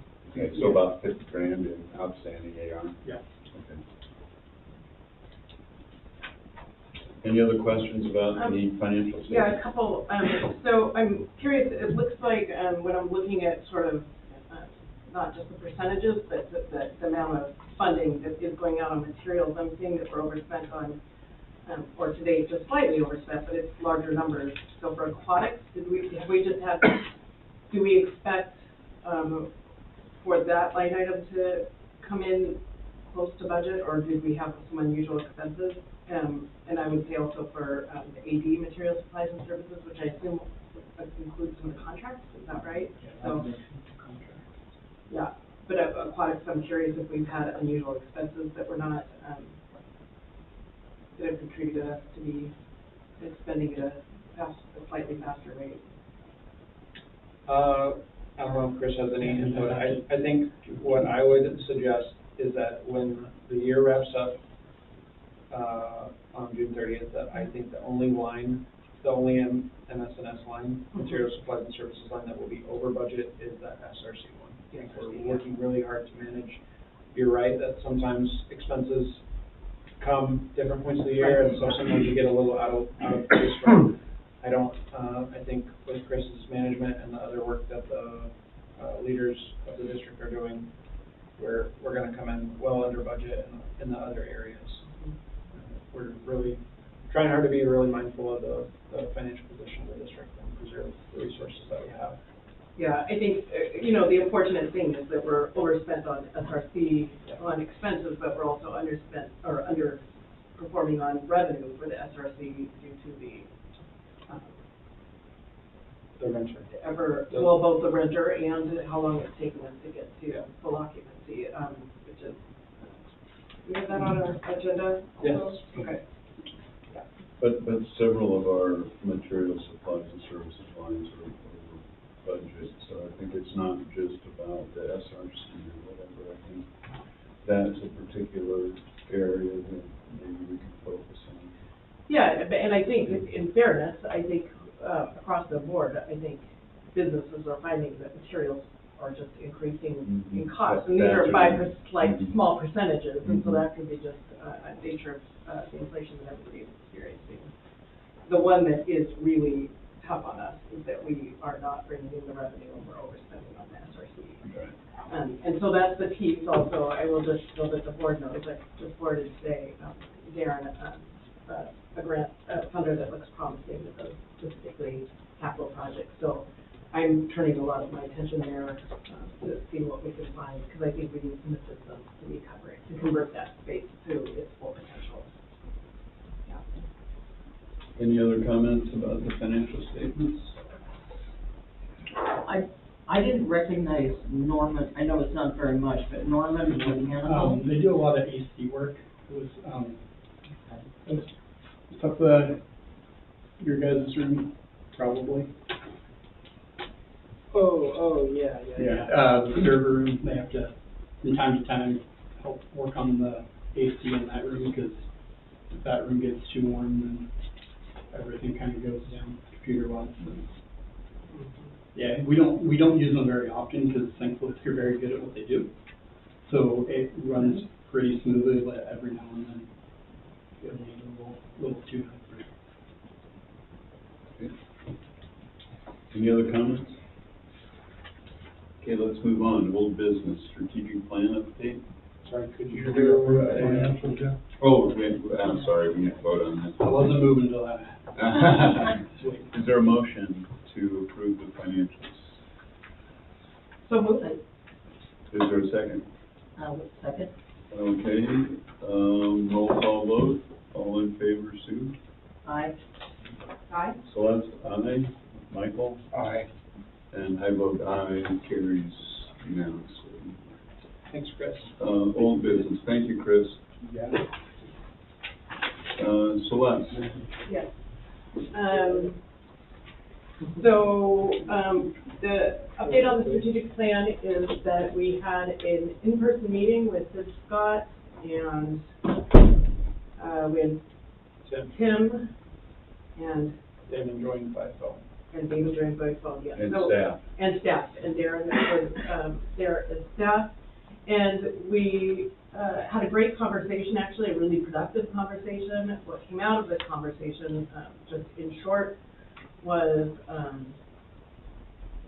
we talked about where and how the master plan, differentiating the purpose of the strategic plan and the master plan, so that we know that the strategic plan will be the umbrella document for the district, and that the master plan will speak to the strategic plan. And Sid and I also met independently and talked about places for tie-in to the master plan with the strategic plan. We actually started to go over, we decided to start talking about the master plan and what was needed, and we did that according to property. So we spoke as a group about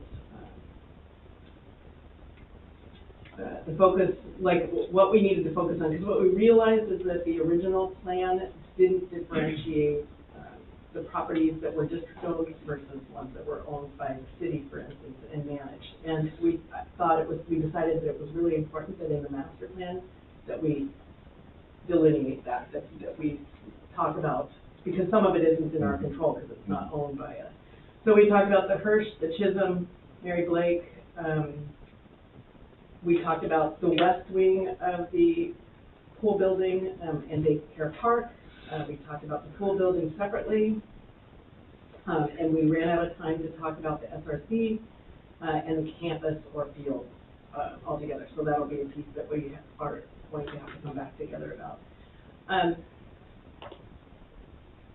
what we realized is there are gonna be some questions for this board and for staff that came out of it. So I have a list of running questions going, and Sid's keeping a list of questions going that, so we're building out the plans, but we're gonna have to come back together as a board and probably have another workshop, because there are some determinations that need to be made. So an example, for instance, in our discussion about the pool, one of the questions is that the master plan, we have talked about in several discussions about what the future plan for the pool needs to look like. And whether there was one version, for instance, that talked about relocating the pool and using some of the footprint of the SRC to do a pool. We had another one that talked about expanding the existing footprint of the pool. So we had a good discussion about that. In that discussion, based on the people that were there, the opinion is that the actual footprint and pool facility itself, that the footprint serves this community pretty well. Which to me is one of the questions, is an example of a question that we as a board need to answer. Does it serve us well? And if it serves us well, what do we need to make sure that the pool serves us in the long run for the next 50 years? And so what kind of updates need to be made? But the general consensus of that group is that the pool facility size itself and its location serves the community well. So I think that's the piece where we probably have to connect back with Skylar, since he wasn't able to do that. Like, we need some consensus building and make a decision about that, because we don't want to plan for a huge a change in footprint and build that into the master plan if that isn't what we feel we need. So that's an example of the kind of discussions that we had. So we have some notes, and I think the next step is I think we need to have another workshop discussion for this board, like we did previously with board and staff, and I, along with Sid, will have a list of questions that have to be decided.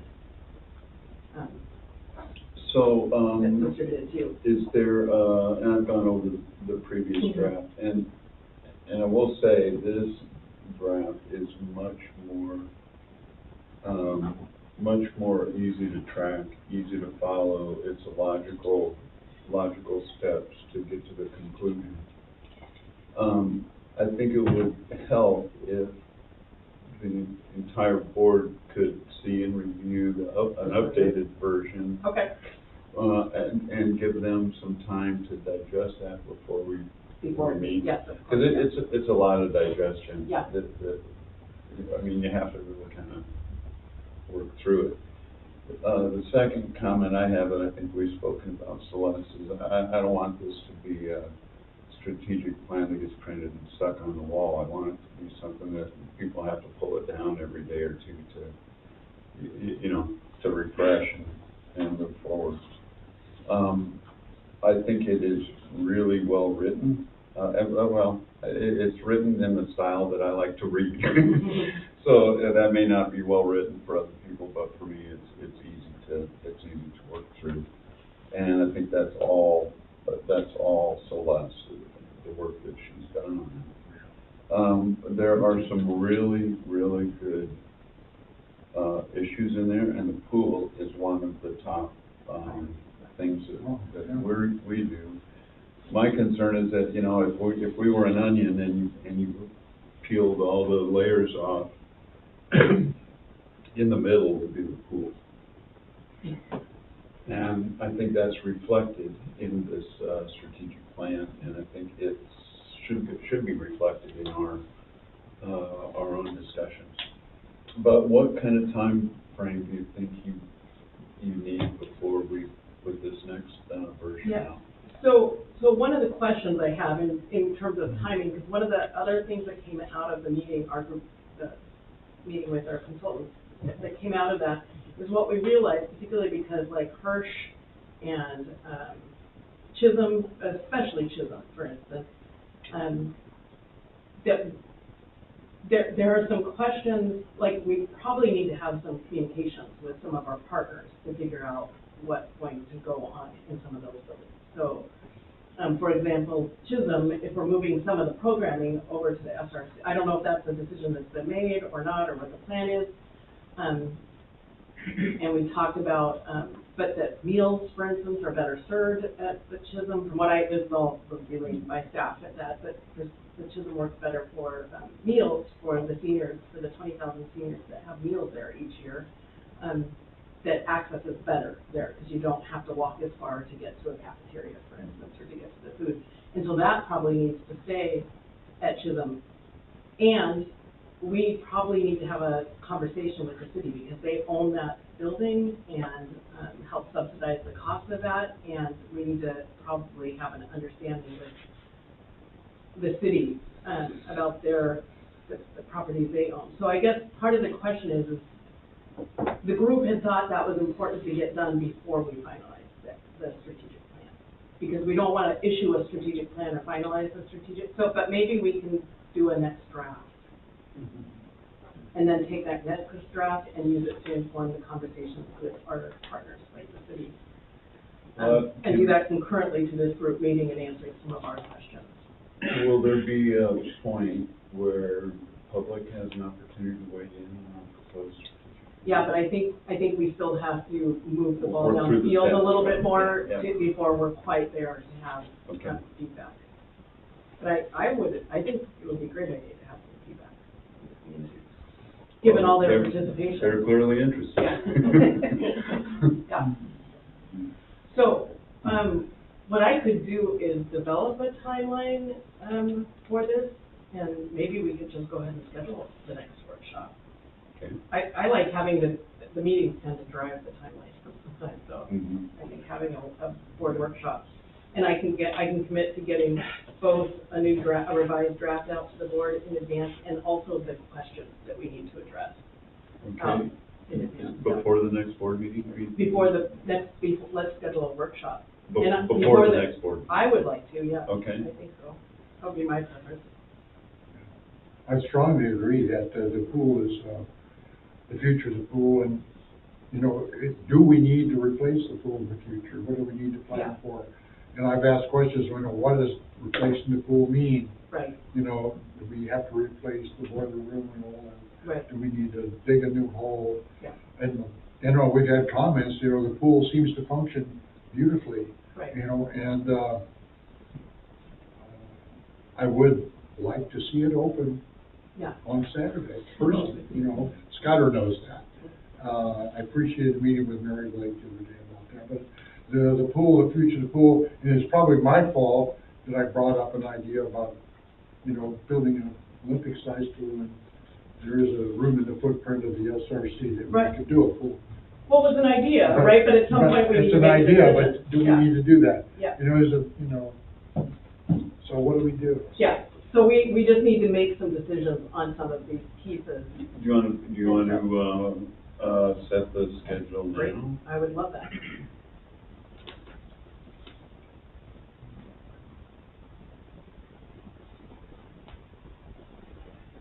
So. What is our next Our board meeting is the 23rd. Are we close enough to do it the week of the 7th? That works for me. So like the 9th? The 9th, same time. I kind of like keeping the same dates myself. So you want it on Tuesday? Tuesday the 9th at like 5 p.m. Does it work? Does that work? Do you want to do it during the day or in the evening? I don't have a preference.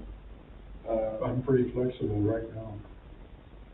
Less important, but my son is progressing from 8th grade to high school that day. Super. Oh, that's kind of important. So I'd like, if we could schedule it in between like noon and be done by like 6, anytime in that window. I think it's hard for Catherine to participate. Yeah, so maybe, could we do like 4 or 4:30? Or let's pick a different day. We could do the 16th. I mean, you need to be there. Yeah, I think we No, should be there. the ceremony's in the morning, we just have a family thing that evening, but it doesn't start until 7.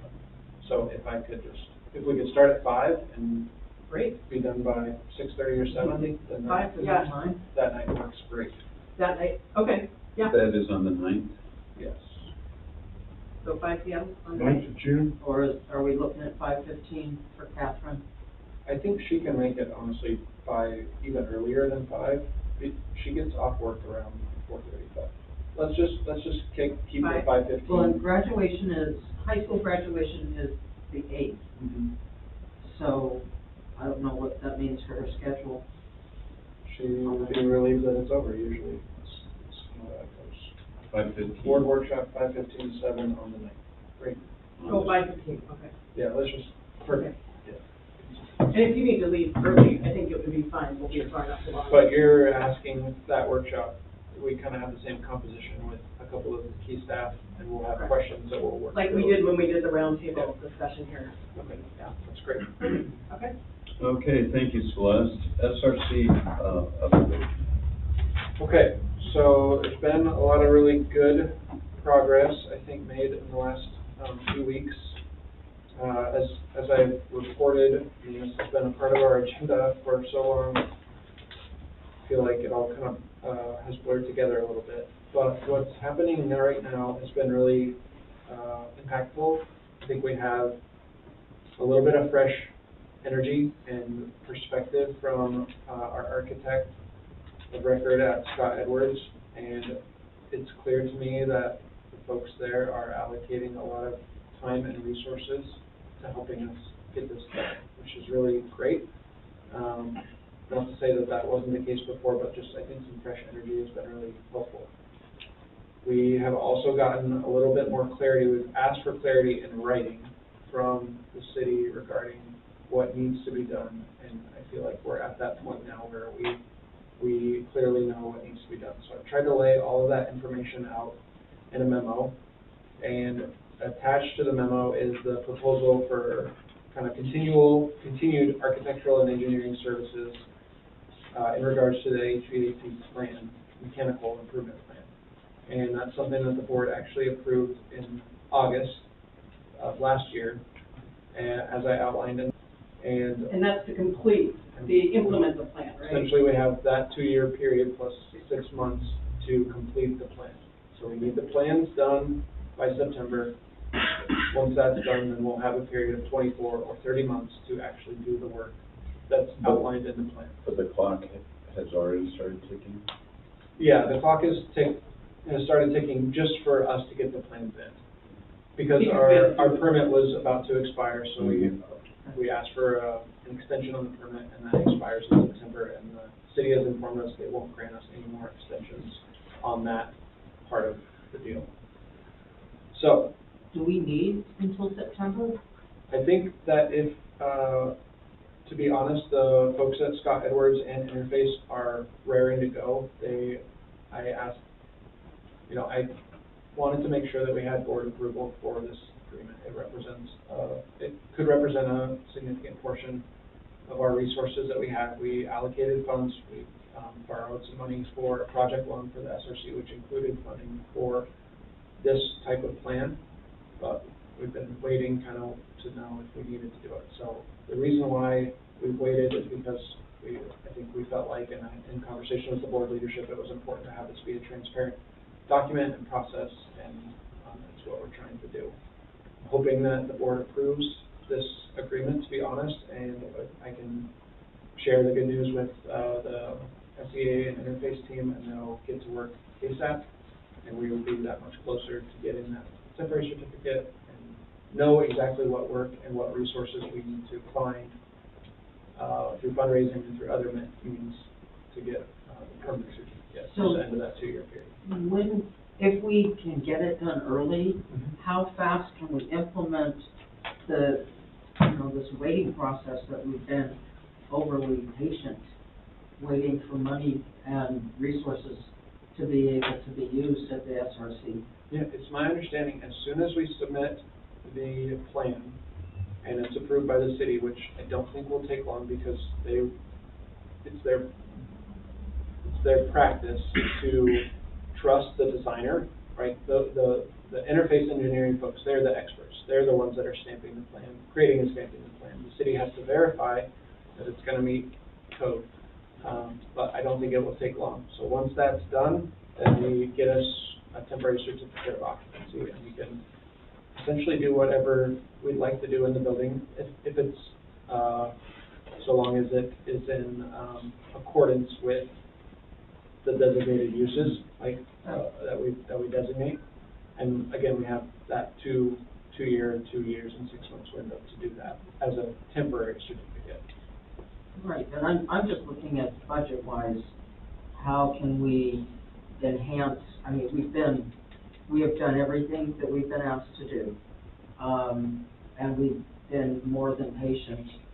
And, you know, our community is saying, you know, change, you know, don't take away service, which I agree. So how fast can we make this happen? I mean, can we make, you know, once this certificate comes, do we have to wait for September when kids are enrolling? Or are we looking at, you know, in August if something was complete? I think it could happen before September. I anticipate, and in conversations with our architect director, Scott Edwards, they could have the plan done in August, well before the deadline. So our hope is that we can activate them, get them ready. You know, they're ready to go. Interface has already done a good part of this work.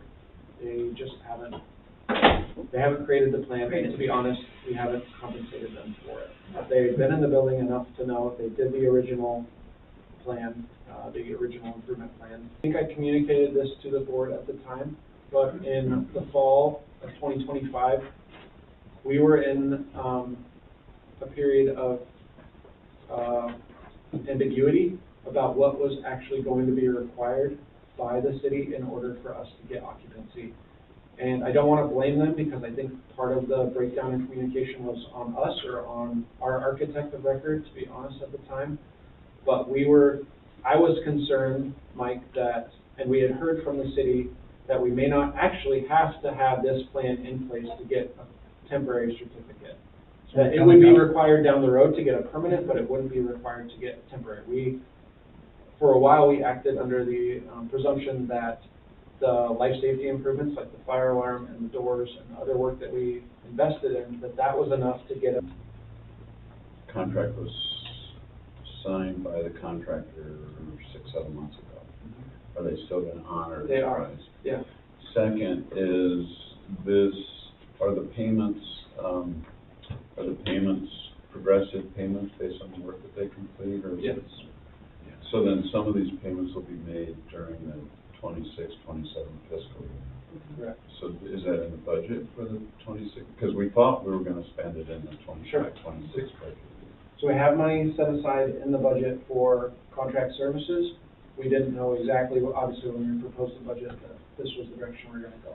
So we're going to need to kind of find where these resources are going to be pulled in. In the 6-7 budget? Or yes, in the... and look at our budget this year and see if we can maybe front load some of this contract with resources that we allocated this year. Okay, well, I just want to make sure that if this gets paid into the 26-7 fiscal year, that we have enough money in the budget to, how much is it, $80,000? Well, I thought we A lot. gave that, we made that, you know, that, what's the right word? We made a budget line for 50,000. Contingency. Yeah, a contingency fund, so good thing we did that. Yeah. Yeah, and so I want to make sure this is the SEA's, but is this SEA proposal inclusive of the interface engineering? So they're going to subcontract with To them, Interface. okay. And And then- most of the resources, I think, go to Interface, not to SCA, because it's their, and it's their bailiwick, the mechanical plan. And the only thing I would say on this, just in terms of managing the scope of this project, is to, like, it's a little tough because SRC is such just a big project to be thinking about. And I know that this architect has been with us on that journey and think about the future. I just want to make sure that at this point, we're managing the scope of this to address what is necessary, not all the want in the future, right? Just, we're managing what is necessary to, Essentially. to manage. No bells and whistles. Right, exactly, to manage what we need, and that the plan should reflect that. Okay, Um, you can reiterate and that that, point. yeah. And then I think also to manage it, just again, knowing these contractors that we've had, I would love to see, us manage the timeline a little bit more closely. And I'm happy to be, included in any of those conversations, but that we're doing a weekly check-in on progress and not letting it go for a month. I think that's great. Okay. And I'm curious on page 3 of this contract that they signed back in 25. It's, you know, you've got architectural SEA and then you have MEP. Is that supposed to be interfaith now? Interface, yeah. Interface? Yeah.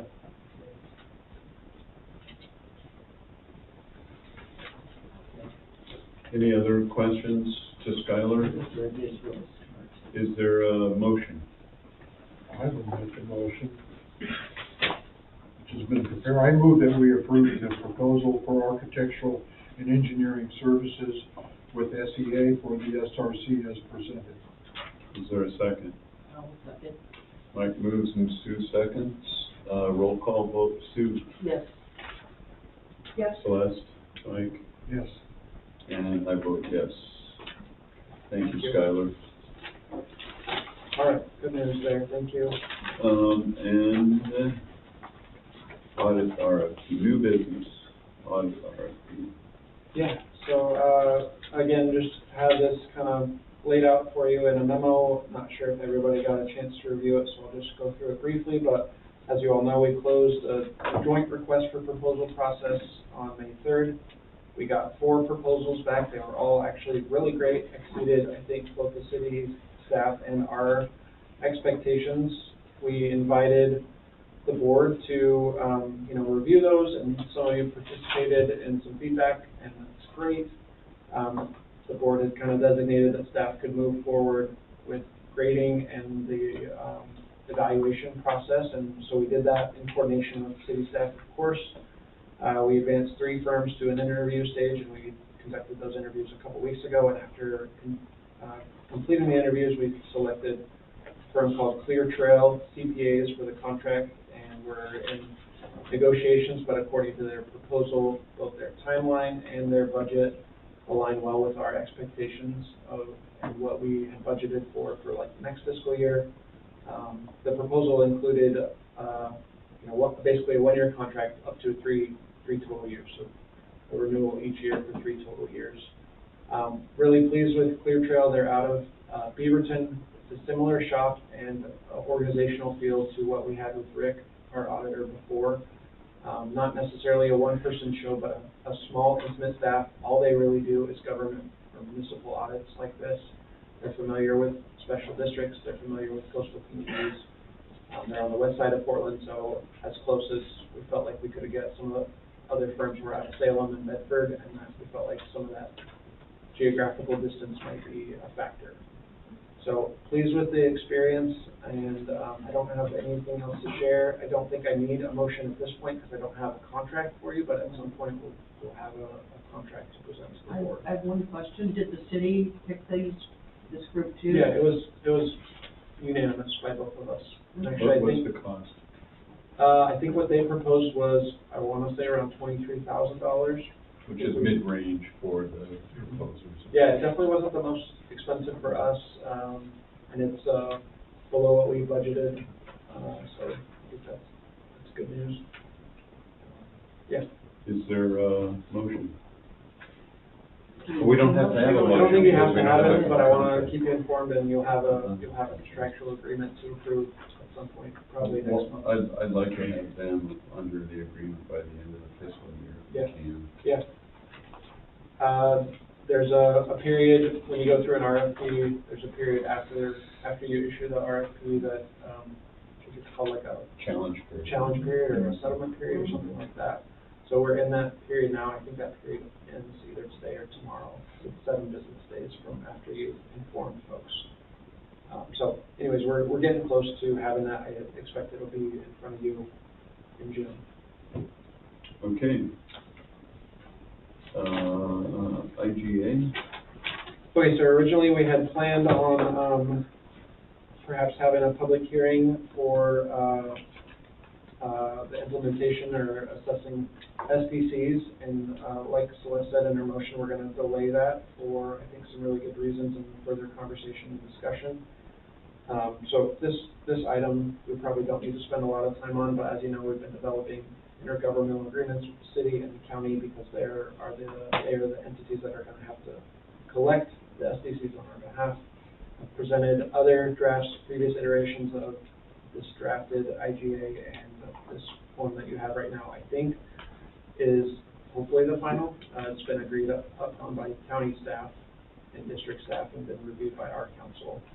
So it's here for transparency, but I would prefer not making a motion or having a vote on it until we figure out exactly what we're going to be collecting. Do you need, I mean, is Exhibit A supposed to be something? So it's, that Exhibit A is the resolution that you would have adopted tonight potentially if we had moved forward with the public hearing. So you actually have it, it's just earlier in the packet with the SDC information.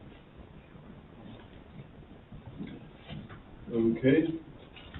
Swim team update. Yeah, so as you all at the March meeting, and we've moved forward pretty quickly. What we've decided to do is complete the USA Swim Club application process to become a temporary club for the summer months. That gives us a window of time to become a temporary club, assess what is long course, what does that mean? Fewer turns. Oh, longer pool. Long more strokes in Okay. between. I don't think the Newport pool is, Accommodates. yeah. It might. I have been there.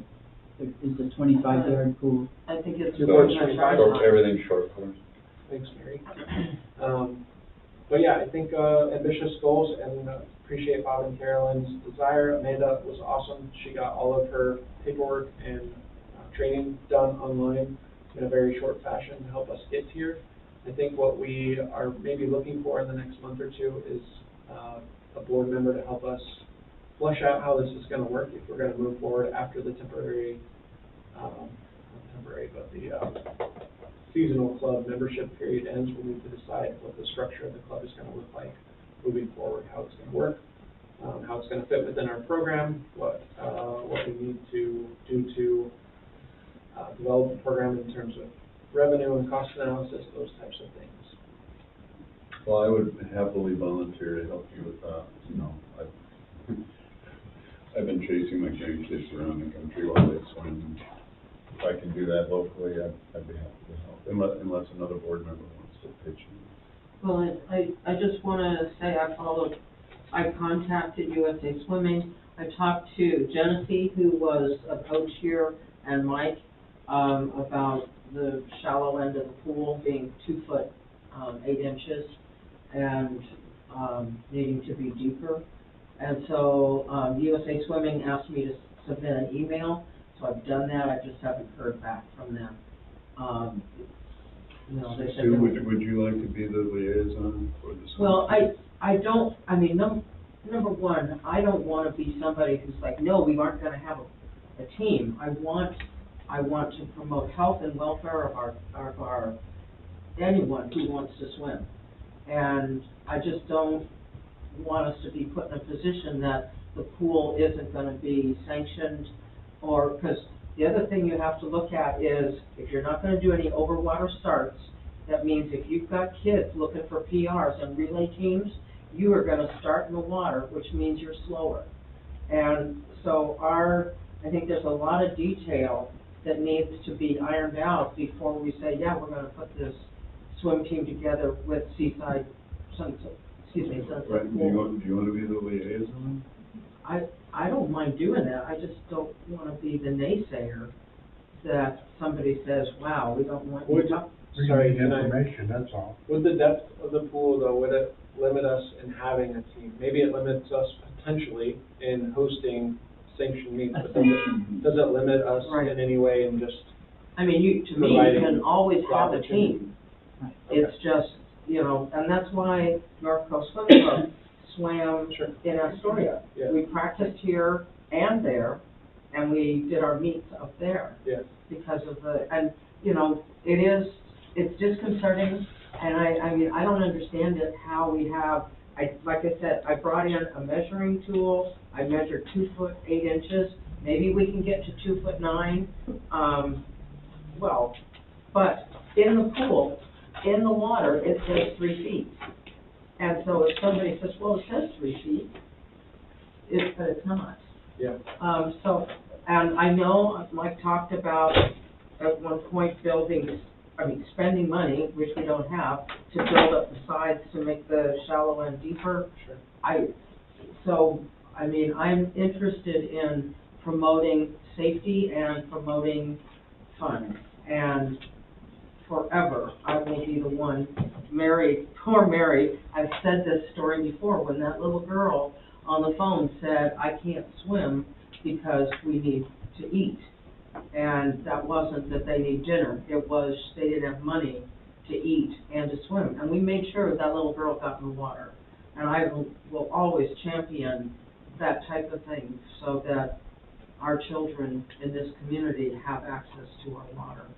And I think the swim team is exciting. My gosh, my daughter went on to be in master swimming. So, it's exciting and it's positive, and I hope we can make it work, but I do want to be safe.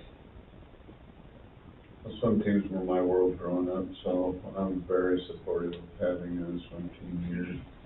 I think the depth of the water may affect some flip turns, but watching the kids nowadays, a lot of them don't do flip turns anymore, so maybe there's an opportunity there. I think it's not just good for the individual kids, but swimming culture creates a sort of environment that's unmatched in other sports. I think the swimmers kind of look down on the other athletes because they don't do their sports while holding their breath, like swimmers do. So I'm all in favor of seeing this process work itself out. I mean, now maybe it won't work here. I don't know, but I think it's worth exploring and seeing if we can iron out the wrinkles that might be in the process. So, Sue, if you want to take it on, I'm happy to let you go. If you want me to do it, I'm happy to do it. I mean, I'm really grateful that you have the experience with kids grandkids who've gone to zones. Mm-hmm. That's awesome. They went to JNATS. They went to what? JNATS. They went to Junior Oh my Nationals gosh. last December. So, the swimming creates rock stars, and I just hope that we can do something to support that. Thank you. Your call, Skylar, whoever you want on the team, I'm fine with it. Okay, I'll keep you posted. I need to get with Bob and Amanda and Carolyn and Lindsay and coordinate our next steps. But I'm glad that we're at this point. And again, I think the temporary goal of providing a venue for those athletes to train, and then, they have to have club affiliation to register for that meet. So I think that's really cool, and certainly within our mission to provide that opportunity. Are the coaches certified by USA Swimming license? I'm not sure about that. Yeah, that's that process that Amanda went through, and then Coach Carolyn is also helping out a little bit as a coach, so she's certified as well. And USA Swimming has some very specific rules about safe sport. Yep. And they're going through all that. Yep. Okay. Okay, is that it, Skylar, for Cindy? Yep. Okay, this is where we've all been waiting. Just out of curiosity, Isaiah, is there anybody out in the hallway that's been lingering and want to sit in on our discussion? If they are, let them know we can come back in. Nope. Okay. Proposed budget changes for the Saturday swim. Yeah, so I think it would be, I don't feel like I can start the conversation without just sharing, obviously, we had a strong outpouring, I'll call it, of public comment and reaction. I think since we issued some social media posts and a few signs around the district to help inform our patrons about this proposed change. And I am still calling it a proposed change because it only has gone through the budget committee. And yes, we are preparing for it, but that's because it takes weeks and months to inform the public, as well as to make sure our staffing schedules are accurate. But we've just received an overwhelming amount of feedback about it, and I know the board has too. And I've heard think, from everybody in this room at various times or various methods, as well as Director Parker. So I kind of just wanted to put together a little bit of information. We didn't really get a chance to lay this all out in the context of a board discussion, because when we presented it was at the budget committee meeting, and we did share some of the reasons for it, but I don't know if we elaborated. And I do that with a caveat, and I think our hope, and I actually would guess that it's echoed by the board, that it's our goal to honestly be open as much as possible. We don't want to limit recreation opportunities. I think, I hope that wasn't a sentiment that anyone in the community feels, but I can understand why they feel that way in hearing about this decision. But I know it's the staff goal to be open as much as possible, as efficiently as we can.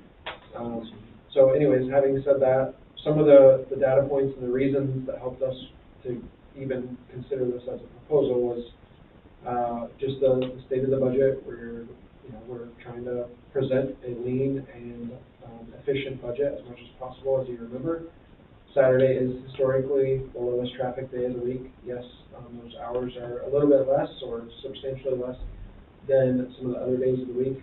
We don't have any aquatic fitness classes or swim lessons scheduled on Saturday. That's actually something that we're kind of debating about. If we were to reinstate Saturdays, even though they haven't gone away yet, what can we do to bolster Saturdays to make it a more popular day?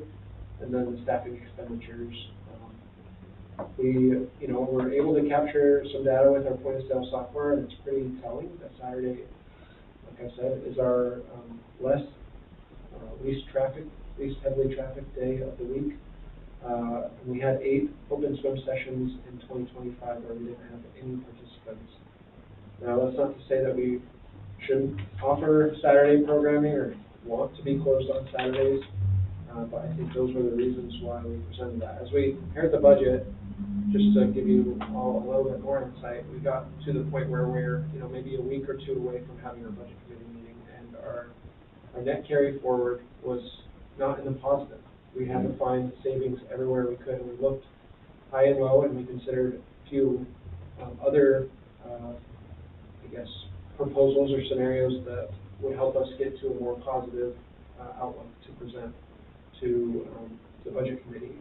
And those other proposals typically included programs being impacted in a significant way, or layoffs in some way to staff. And so this was a proposal that we settled on as being, it's not great, it's not ideal, it's not really what any of us want, but maybe it's the best of the worst things that we could do.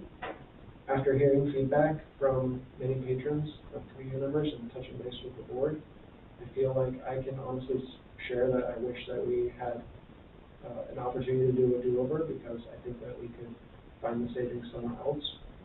Right now, I think that if it was my choice alone, I'd say that we can find the savings elsewhere within the budget, or perhaps take some money from the contingency fund that the board set aside to stay open on Saturdays moving forward, or at least offer some hours on Saturdays for lap swim and for open swim, so that our community can continue using that as a day. What's the bottleneck? Is it staff? One sec, Mike, I want to, Okay, it's not a staffing issue. We actually have more lifeguards available on Saturday than we do through the week, because we employ a lot of high school students that have greater availability on the weekends to offer. So typically, it's not a concern to get staff here on Saturdays. Okay. So you mentioned in the report $25,000 that will pay for every Saturday throughout the year? Essentially, that's... It's not on a holiday or whatever? Yeah, essentially that's what we found, is if we were to not offer Saturdays as an option, we would save $25,000 in staffing costs. That's for aquatic staff that would be here, as well as the front desk staff. How many hours will that proposal give us on Saturday? So the Saturday operating schedule right now is 11 a.m. to 5 p.m. So we have 11 a.m. to 1 p.m. for lap swim, or adaptive therapy swim in the warm pool, then open swim for 2 hours, and then another 2 hours of lap swim, open and with that, there. What was it in 2019 before COVID? I can look, it's my recollection that before COVID, our hours on Saturday and Sunday were the same. I think that they were 11 a.m. to 5 p.m. They might have been a little bit longer I was gonna say, I at was some in point, class. but I don't remember exactly what they were or when that changed. So we're taking the hours on Saturday from 6 hours per Saturday to 0? Is that- That's what, yeah, it was proposed. I used to come to a class, at 10. Okay, Saturdays. This is pre-COVID? Oh, yeah. So, Basically, Maybe the we hours lost- were 10, or maybe they were 9? So- We lost that particular instructor. Okay. Mike? Well, you know, it pays to advertise. Maybe we can, you know, we have all this great community input, but I've noticed, you know, in your report, the number of days, the Saturdays that you open, and there were no swimmers. Count those days. No open swimmers. No open swimmers, yeah. So, what do? I mean, you can't sell from an empty wagon, you know. We have to have programs, we have to have access to the pool, but we have to, you know, manage the budget. So, the one lady who spoke today said, I don't know her name, but anyway, she stood right there. She said, you know, possibility of, is it a revenue? You know, if it's revenue, maybe we need to charge more on Saturdays. Maybe we need to find some other way to attract the revenue.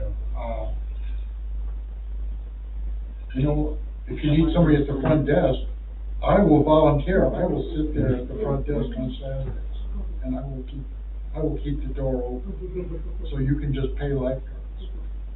But I think we need to stay open Saturdays. You know, that's basically the way I feel. I know we got reduced hours. You know, the $25,000, that's less than 10% of the budget. We could amend the budget. 1% of the budget. 1%, okay. So, you know, it's within the realm of, for us to approve an amended budget. So let's, Yeah, I agree. I talked to Skylar a little bit earlier about this, so I think we need to be open, and so I don't think it's a good look for us to have that beautiful facility and not have it open more often. I think it's really important, and it's sort of at the center of what we exist for. So I think that that's really important. I think in addition to looking at savings, I'm doing just a quick spreadsheet of where we're leaking most.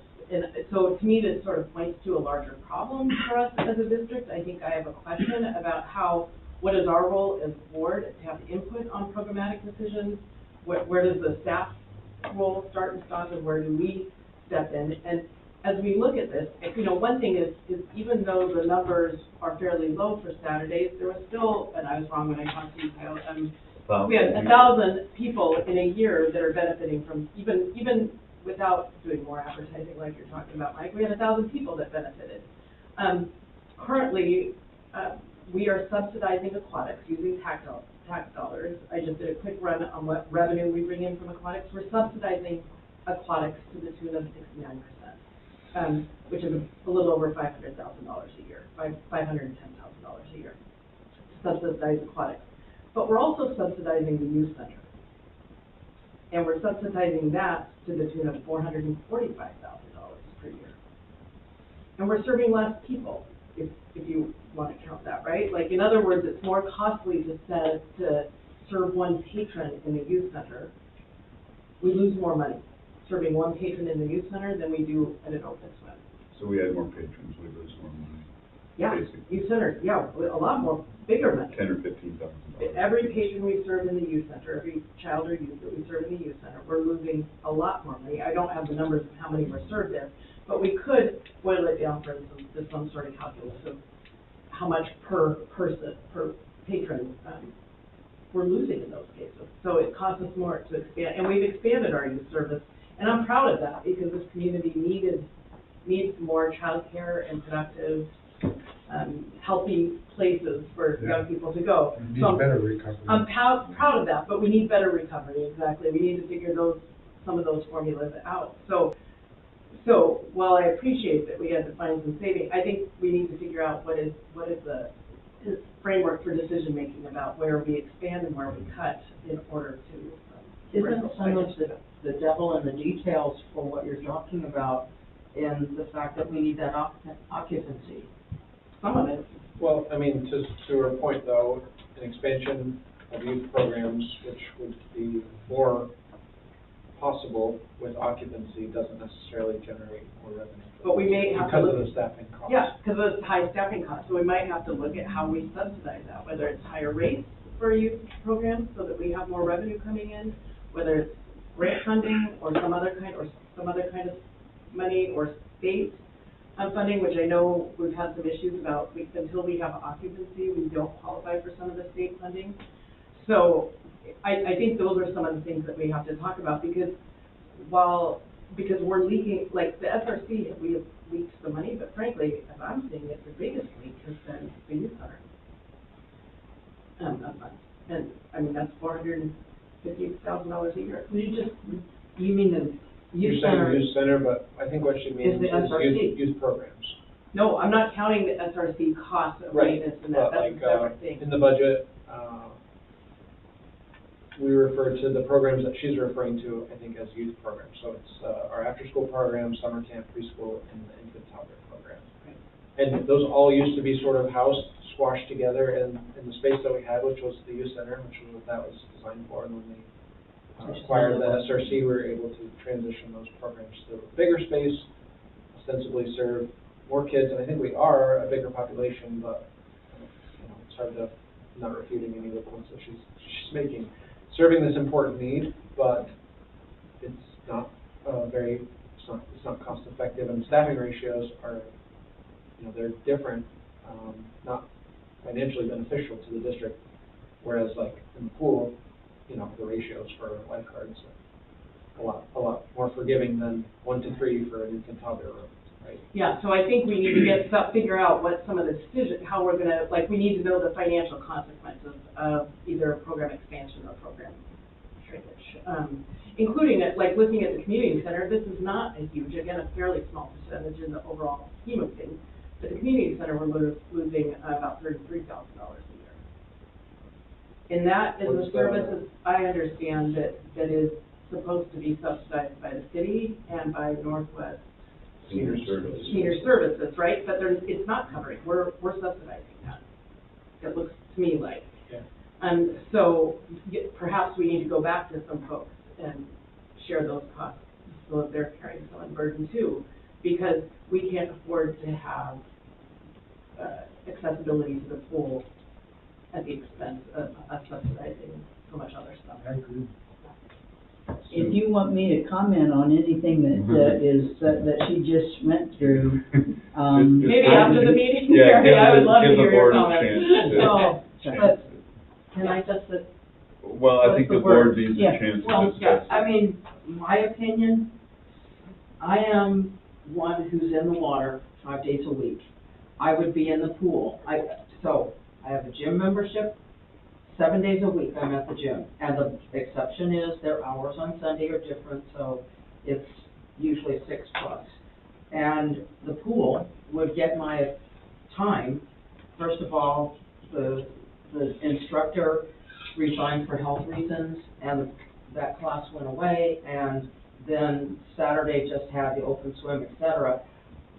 To me, I go to the gym at between 8 and 9. I want to get in the water and be done, and I've lost that. I lost Sunday. I don't even remember what hours Sundays were available because I'm in church, and then there's church stuff, and those are obligations. But I've been waiting. I have told people I have been waiting for Sunday to come back, and now I'm very afraid that we take away. I mean, I'm still waiting for Sunday to come back. How much, teeth pulling or whatever are we going to have to go through to get that? And I don't even look at it anymore. But what worries me is we take away Saturday, and I thought, okay, well, we'll get occupancy and then we can bring it back. And my opinion about bringing it back is once we lose it, I'm concerned that we won't bring it back. And so I'm very personally worried that even though I'm not in the water on Saturdays, because I do the other things. I don't want to go to the pool at 11 when I've gone to the gym at 8. And so I don't go on Saturdays, and I'm not counted in anything. But I was in the pool this morning after 3 days of no pool time, and it was incredibly hard for me to do Bonnie's class. And it's really apparent to me that, and I'm just one person, but my mobility is reliant on my ability to get to the gym and get to the pool. And at this point, I just had 3 days of no pool, and I had a tough time, and I wound up more time in the hot tub to try to recover so I could go on to my other things. And I realized there's finances here. I look at this bar graph that tells me Saturday, shame on me, Saturday, we should look at this as an easy budget cut. I think we have to go back based on the wonderful input of people. I mean, I am so grateful. People were bugging me. Thank you for doing that. It's a positive thing. One of the lifeguards came up to me saying, "Did I need to rescue you?" I went, "No, no, I'm fine. She's complaining. Let her complain. I'm listening." And so, and that was just one person. And I mentioned it. I announced to the classes, I'm letting you know, we're closing down. I did not expect us to be closed yesterday. Excuse me, I was quite surprised at that, but, because it says June 13th. But most of the people in the classes don't come for the open times, but I announced, and there were a lot of questions that came back at me. And so I have to say, I'm very afraid that if we shut down on Saturday, we are going to lose it. And now we have wonderful patrons that are standing up going, "Please don't."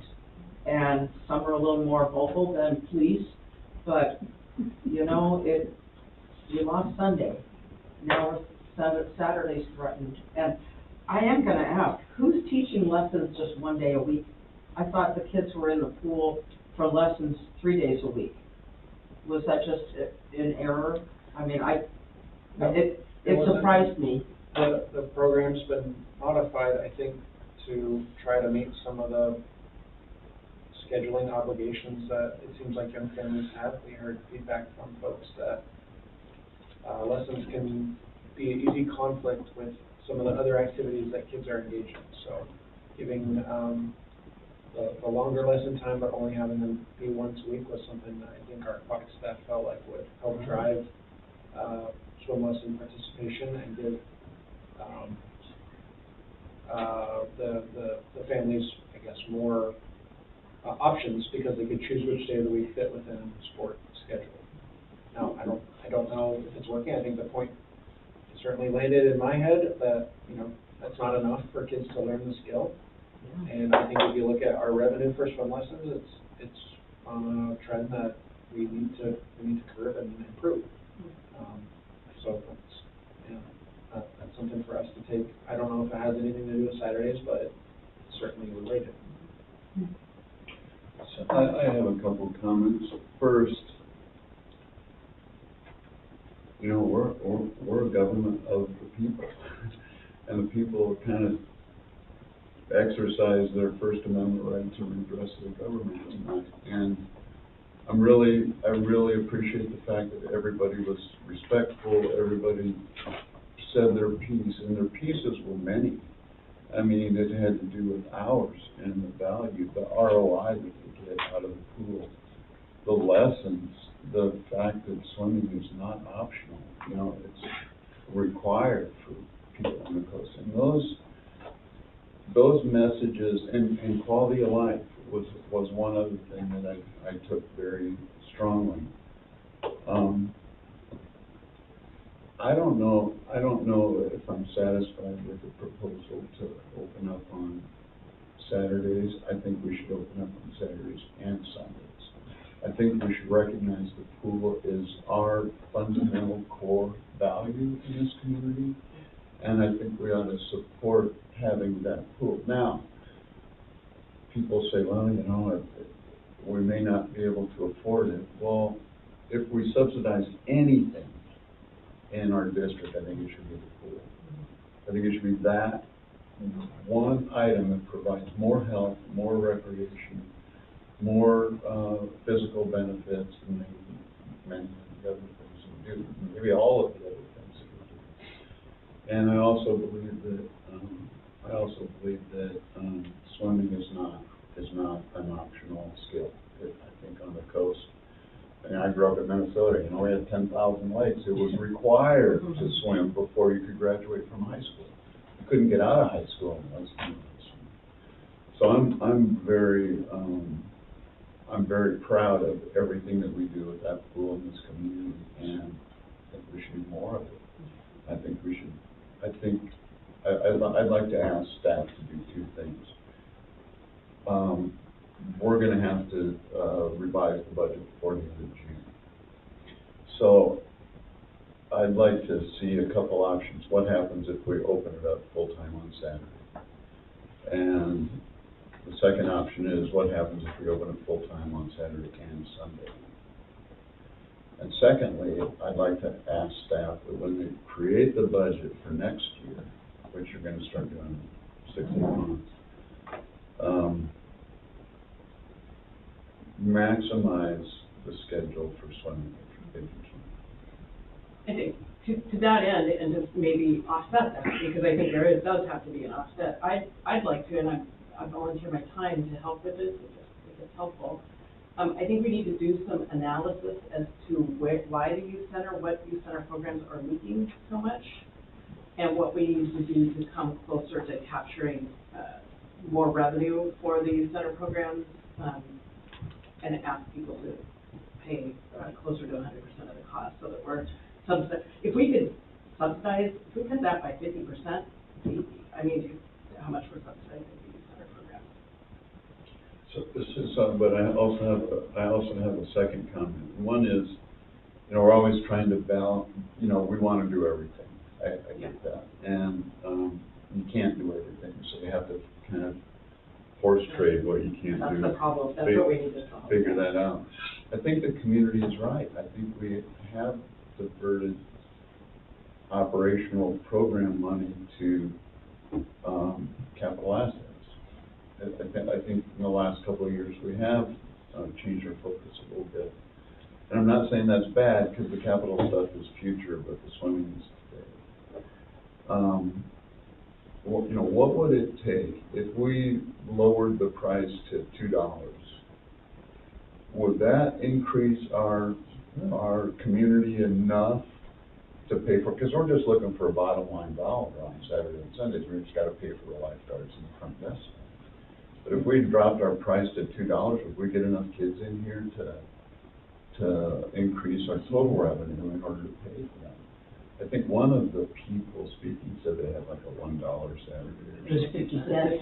50 cents Saturday, something like that. I don't know that program. Well, I don't either, and I don't know how to do the analysis, because we don't have the data for that. We should be able to, because we have the number of people that check in. Right, but we've never charged $2 I bet or you Mary knows whatever. all the answers. But I'm just saying that maybe if our goal here, I mean, we're in the recreation business.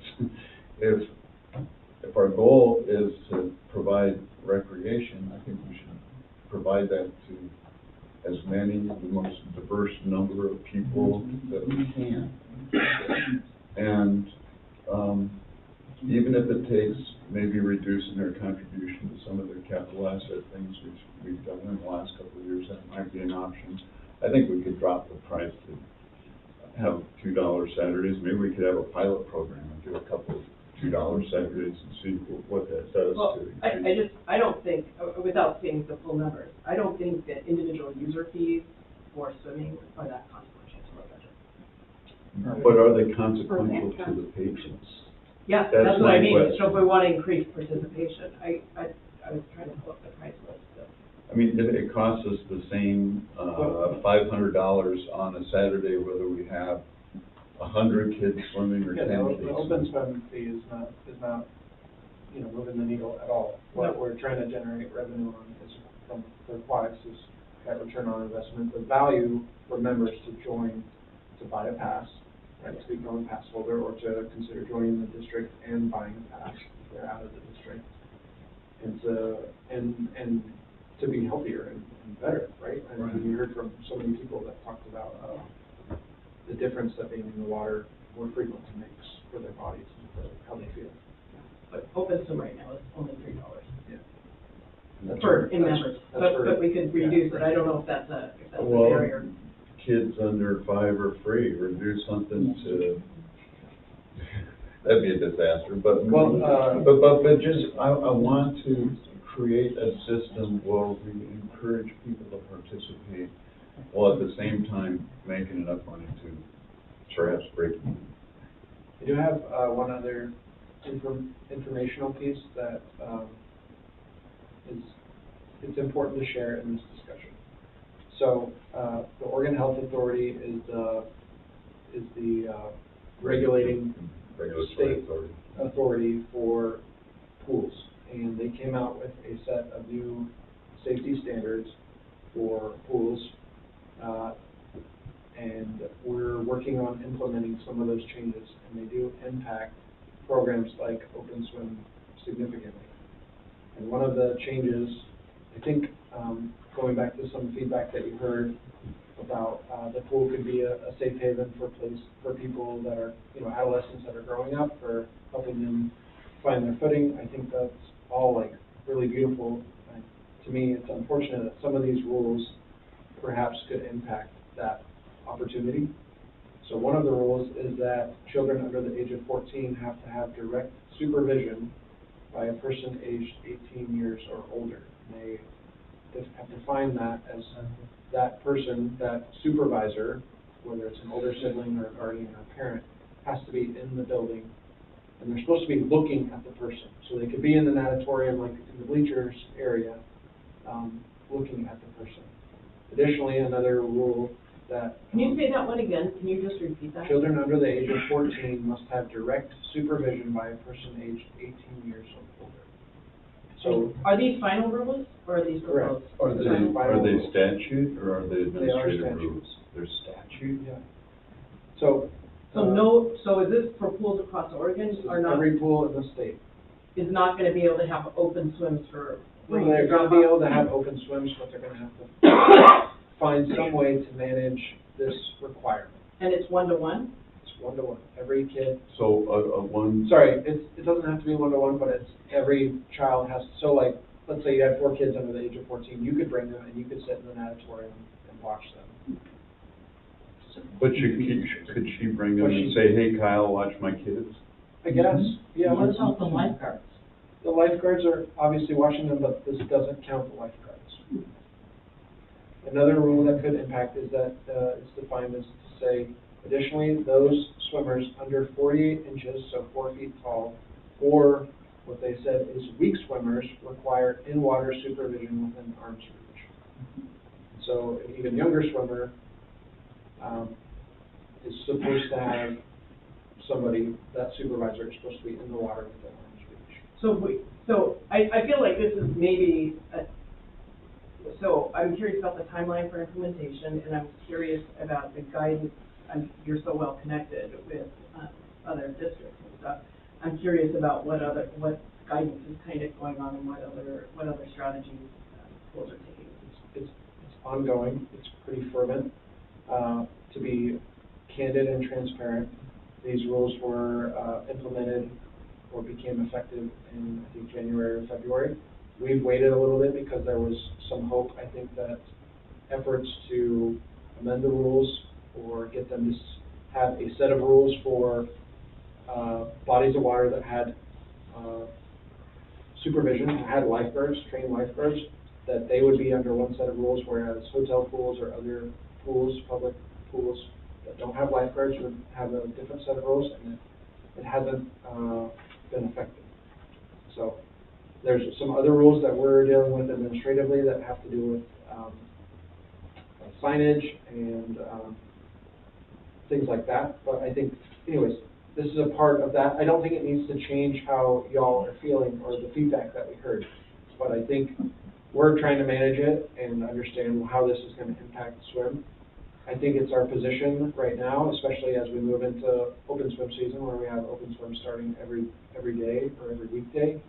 We really don't want to turn kids away, so we're going to be kind of understanding and generous with our interpretation of the rule for a while, and also with our interpretation of what a strong swimmer is, working with kids to help them stay in the right areas of the pool if they're not a strong swimmer, helping, as much as we can to not limit participation in any way. But this is something that... What statute is it? Is it listed under ORS? So all I have is the section of the OAJ Aquatic Facility Rules, so it's section 6.4.2.2.3. That's an administrative. They call it OAR, sorry, I do have it, 333-062-1000. And it's called, they have a, I just Googled it on, OAR. Coin just ran a story on it, it's called the Oregon Pool Code. OAR is up there. And it went into effect on February 2nd. So, yeah, so, I mean, that's a matter of communication also, right, to folks about when people are coming to open swim and what the requirement is, yeah. So, but we can't, and that doesn't change the cost for us for staffing it. No. Right, so it's a parental obligation. Yeah, to be honest, that 48 inches thing, I mean, we typically wouldn't be allowing that swimmer, and it's not really customary for swimmers that are younger, that young, or what we call weak swimmers, to just get dropped off. That does occasionally happen. Mm-hmm. But the 13-year-old thing, that happens a lot. 10-year-olds, 11-year-olds, 12-year-olds, that middle school, early middle school age. I mean, I've done it with my kid. Hey, you're going to open swim today, I'm going to drop you off, I'll pick you up in a couple hours. So I think that's a matter where we need to communicate, and I think part of this in communications, I know, in how we're communicating, because we heard that today too, is that some people were taken by surprise or learning about it, and I think that's a place that we also know that we need to figure out some more about how we're communicating to the public and what our methods are for that. And I think that the alert piece, to me, I find it really helpful to be getting those alerts. But I think we might need proactive informational alerts also. I think we've done some of those, but maybe there's room for some additional ones. And this would be an example of where we can communicate that out, that new requirement. Yeah. And making it clear that it's not our new requirement, that it's a state law requirement. And I would just add that when I mentioned in the classes, just making sure you understand, there's going to be some changes. We're addressing closure. I mean, people didn't know, even though the signs were up. And so they obviously didn't see the sign on the front of the door, but maybe it needed to be in the locker room as well, or, someplace that, because it was surprising to me how many people were taken by surprise. So I think that's a legitimate, we need to inform. Skylar, have we beaten this dead horse I enough? think we have. What I feel like I've heard as a consensus is that the board would like to remain open on Saturdays. And the reason why I need to just get clarity and maybe ask even for board action, like an official motion, is because we're preparing, we're, to be honest, a little behind the ball for the June schedule for staffing wise and for communication, to Celeste's point. And so even if it's just something that we want to say, hey, we're going to stay open on Saturdays at least through the summer, and then the staff can work on these budget recommendations, option 1 and option 2, and present those to you in June. And I'd like to at least get clarity from the board, if it's the position that you're taking, that you want us to stay open on Saturdays. At least on Saturday. Yeah, at least on Saturdays. Well, it's Saturdays, and then come back with proposals about what it would look like. But if you could define that a little bit more, have board action for it, I think that would be great. And then we'll make those plans and come back with the 2 options that you asked for, with some figures and how that might work. Well, and I think I would like to see, a historical perspective. You know, a lot of, patrons were concerned with the hours that the pool had been nibbled away at over time. And I like to see our historical weekly average hours that the pool is open today. It doesn't have to be, you know, like a 50-year timeline, but just, you know, before COVID, we had, 40 hours at the pool, and now we've got 25, you know, what's the And I think, for me, I'm taking note, and I think this probably is implementable with the strategic plan. I'm taking note that as a board, I think we need to gain some clarity with staff, because we've never voted on programmatic expansion, and like like, we really haven't, that I can recall, and that isn't usually in our purview that we're, and so I need to understand where it is that the board is advising or making decisions on programmatic offerings and where the staff role starts and ends. And so I think as a board, we probably need to get some clarity about that for ourselves. I'd like clarity about that, about what we see as our role and what our expectation is of our staff. Well, I think, our responsibility is to budget the money for the programs. And Yeah, but we're if he's being coming, asked if he's coming back asking for $25,000 for that program change, then I think our decision is not on the program change, but on the money that he's asking for. Does that make sense? Well, is that quite right? Because it feels like we're being, like the decision was to stop programmatic offerings on Saturday. And that was in the budget discussion. Yeah, right. So then I think it was brought up very clearly, don't make this about the money. You know, and while everybody, we all have to live within a budget, maybe we can find a different. Well, and that's true, but the budget for next year has already been set. So in order for us to bring back Saturdays, that means staff has to make a budget adjustment, bring it back to us no later than next month. Well, although I don't know if it's even, if it falls outside the scope of what the 10% rule or whatever that is. I mean, it's $25,000 a year. You might be able to squeeze it No, out. we don't need to do a supplemental. What Yeah. he's talking about is bringing an amended budget from what the budget committee adopted. Right. But why, is it even that big enough to have to do an amendment to the I budget? think in, That's not size-based. yeah, I think since we're considering this change and we eliminated that from the budget, Okay. we just, I don't know, I guess I would feel, I mean, we haven't done that on expanding infant spots. We didn't make a vote on that. We didn't make a vote on expanding the number of sure. toddler spots. I think Like, we those- just haven't done that as a board. Because I recall that those expansions were pre-budgeted, like we were anticipating the budget, those budgetary changes when we proposed it, but maybe I could be wrong.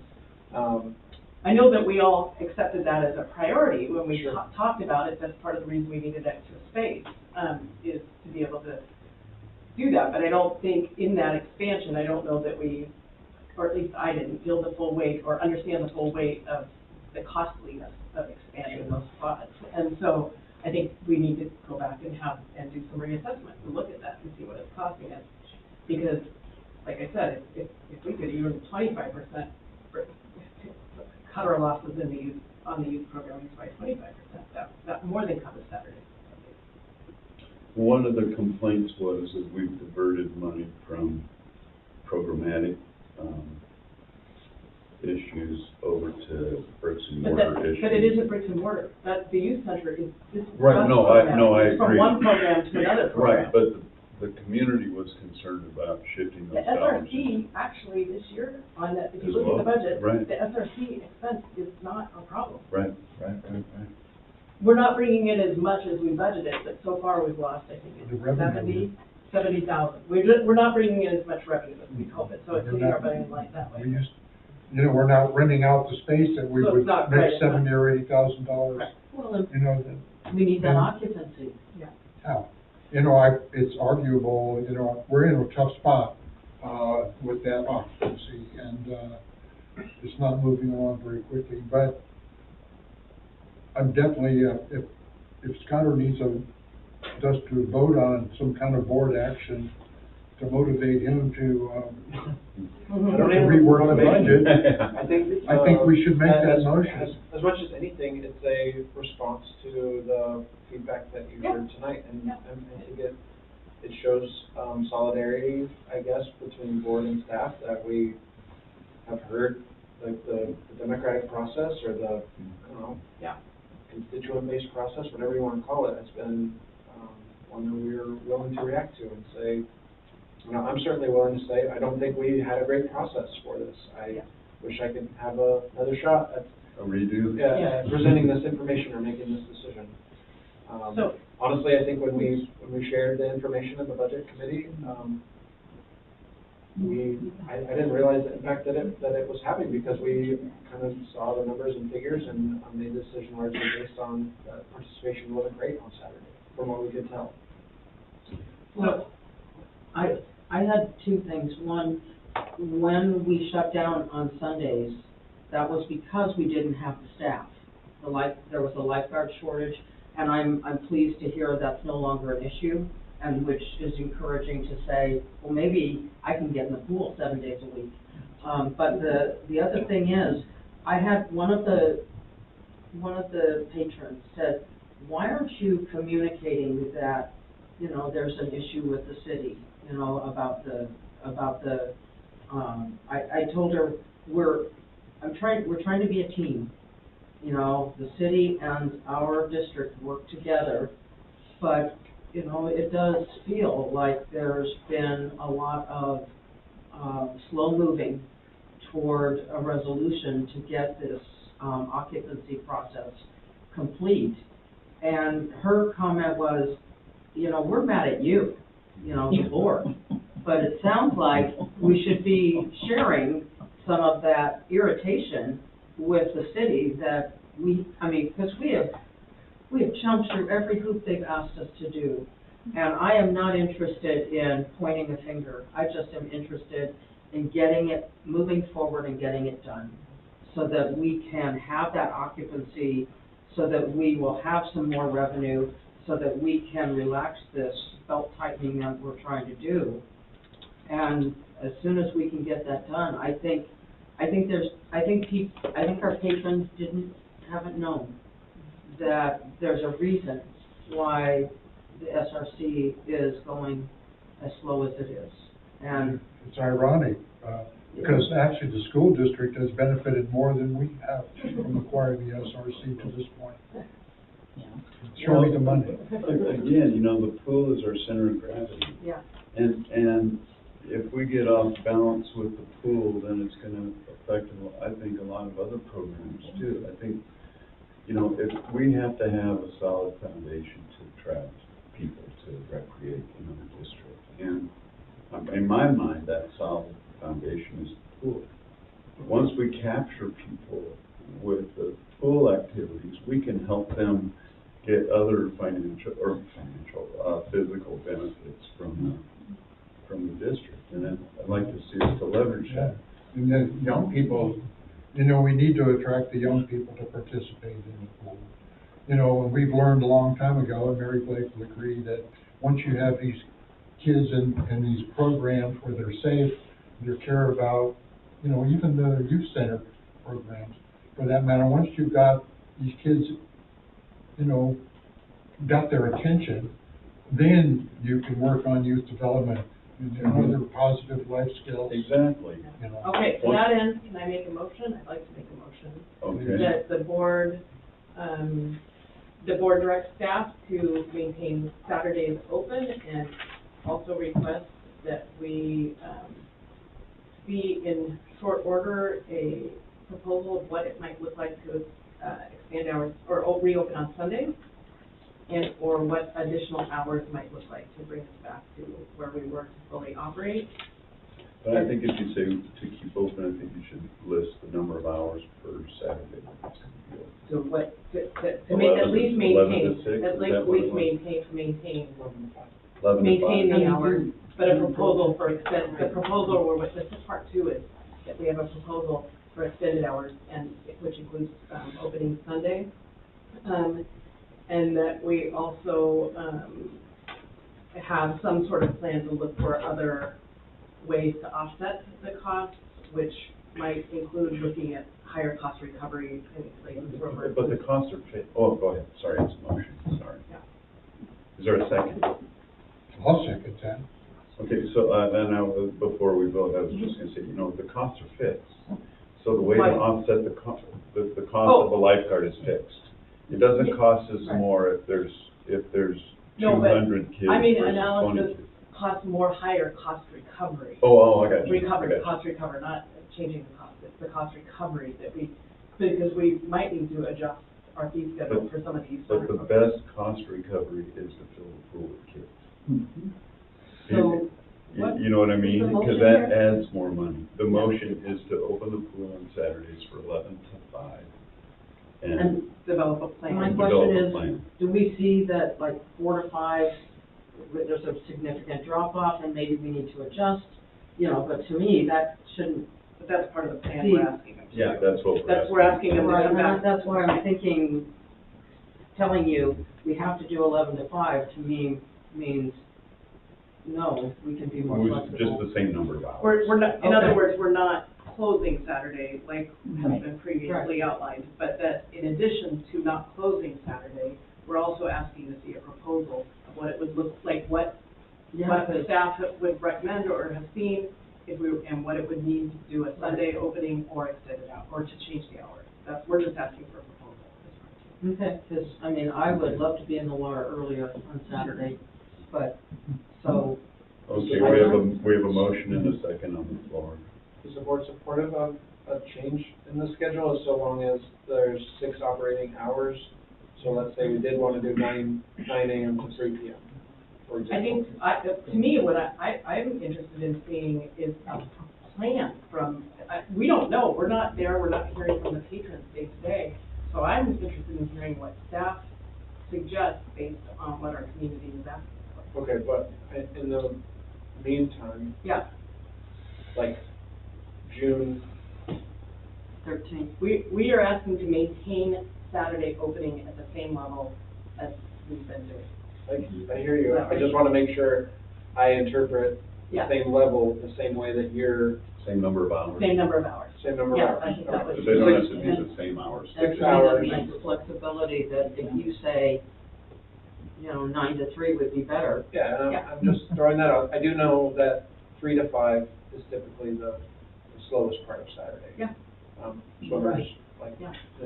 but maybe 11 to 5 is. Whatever hours you think would be best is fine. All right. Thank So we you. have a motion and a second on the floor. Sue? Aye. Yes. Celeste? Aye. Mike? And I vote aye. And just a message for all of those people that came in and talked tonight, thank you. We appreciate the input, but your responsibility now is to go with your friends, bring them to the pool, get your mom, get your kids. Apparently with a supervisor. Well, but for now, we need to fill the pool. Yeah. That's what causes it to be financially worthwhile. I love Mike saying 120 kids on a Saturday. Well, I mean, you should be able to walk across the pool on the backs of kids if you want to. That would be my ideal. And, I'm sorry, kids. don't They may think- groan. But, you know what I mean. It should be full.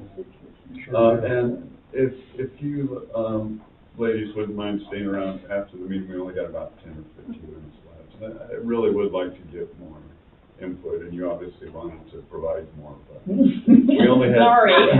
We only had so many. It was my first experience with you, Kyle. Well, Sometimes it's hard for me to hold back. And it's mine too, but I really am interested in what the community wants from us. It is appreciated that you're still here. Yeah. But there may be some people watching on Zoom too. So, ED report. Skylar, you haven't talked much tonight.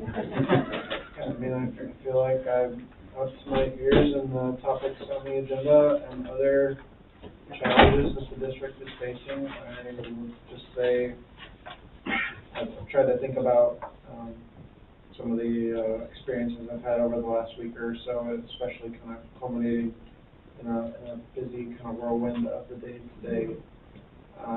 Most of you probably don't know this, but one of my previous designs in life, I thought that I was going to be a sports journalist, and tried that career for a couple of years, and worked for like the student paper when I was an undergrad, and even did some freelance work for a publication most of you never subscribe to anymore, the Oregonian, and I went to a lot of press conferences after the games and saw the head coach or even sometimes the players, giving their 2 cents worth. their 2 cents about why the game plan worked or why it didn't work or who played well, and I kind of feel like You got that? this feels like a press conference a little bit. I'd really like to just say that, while I appreciate the process here tonight and the engagement, I feel like this was not my best game plan that I proposed. I feel largely responsible for this situation, and I don't think it's a huge deal because we got to see some passionate people, and I got to be reminded of the enthusiasm and the vigor that exists for the Sunset Pool. And I knew about that before, but maybe I forgot for a little bit, and so I'm just sharing some humble, hopefully, accountability that I think staff, myself included especially, could have done probably better in how we handled this experience and how we made this decision, how we communicated it, as well as the SEC process. That's been such a challenge for me to wrap my brain around. We've been going at it for quite a long time, and today kind of, I wouldn't say confronted, but sort of presented with some really hard questions that I didn't know how to answer, both from someone on the board and also from the city, and want to make sure that those questions are able to be answered, that those relationships are strong. So kind of feel like I'm sitting up here at the press conference table with a little egg on my face and eating a little humble pie, but I'm okay with that, and I'm happy to move forward with this group, and grateful for the enthusiasm that we heard tonight. I don't have any other things to report, just want to note a few dates upcoming. We are grateful to have some great community sponsors in the community that give access to open swims for free. So we have those on June 11th and 12th. Those are kind of the first 2 days that school's out. And then every weekday after that, we'll have an open swim from 1 to 3 p.m. Our first Seaside Farmers Market is coming up in a couple of weeks on June 17th. We scheduled that other board workshop, but our June board meeting date is the 23rd. And I think that's good for my report and comments. Is the June 9th board meeting enough for us to address all the things we need to do, or do we need to set up a second board workshop? If there are changes to the budget, that may take some time. It's my sense right now that at least if we have Saturdays, it may not change the budget. I think we can manage the budget, and we'll present the budget for the board to adopt at their June meeting. I think what I'd like to do is stay focused on the strategic plan at that June 9th workshop, but we do and will need to schedule a workshop to work through some of the questions that we have and the methodology questions that I think were presented today about SCCs, but I would recommend not conflicting the two and doing a separate meeting maybe once we get through June, maybe in July or later in June to do that SDC part. Okay. Board comment. Upcoming meetings other than the 9th and the 23rd. Board comment, Sue? Oh my, I am bolstered by the community compassion to come forward and speak to us about not closing this pool and about what it means. And there were things I learned, in addition to me being a person who uses this pool. So I'm really, bravo that people came out. Thank you. And the fact that we have 2 people sitting here through, at 8:15, I'm really grateful because we don't see that. And I don't know if that's partly because there's a lot of trust I hope that we haven't damaged that trust, because we're here to represent, I think the five, and Catherine is not here tonight, I think the five of us together bring a more complete picture of what the needs of the community are, and I'm just grateful to be part of this board and to be part of a receptive board that can listen and say, okay, let's step back and take a look. And Skylar, I don't believe you have egg on your face. I am grateful for your compassion as well as your resiliency to offer and consider change. And so I think that's a positive. So I want to, of course, thank our lifeguard, Micah. I want to, I mean, she's an amazing asset to our team, and I get to see her in action at least 3, 4, 5 days a week. And then I'm also grateful for the work that basically we have going on with Chris, and he's always learning, and Darren can be a backup, but I see Chris gaining educational ability on a regular basis, and I'm pleased with that. And it's so exciting to see that he tried to put Charlotte in jail. I mean, we need a moment of levity, so that's good. Anyway, and for anyone listening on tape, that was a joke. You know, and so I am curious how our SDCs that we were going to move forward kind of got, you know, disrupted, but grateful that we find out ahead of time so we don't have to backpedal. So whatever is going on, thank probably you, Celeste, you know, or the team. I mean, I think, Celeste, you deserve a whole lot of credit for pushing the strategic plan, the looking at trying to keep us on track. And I appreciate, Kyle, your input that we have something that you accept as readable.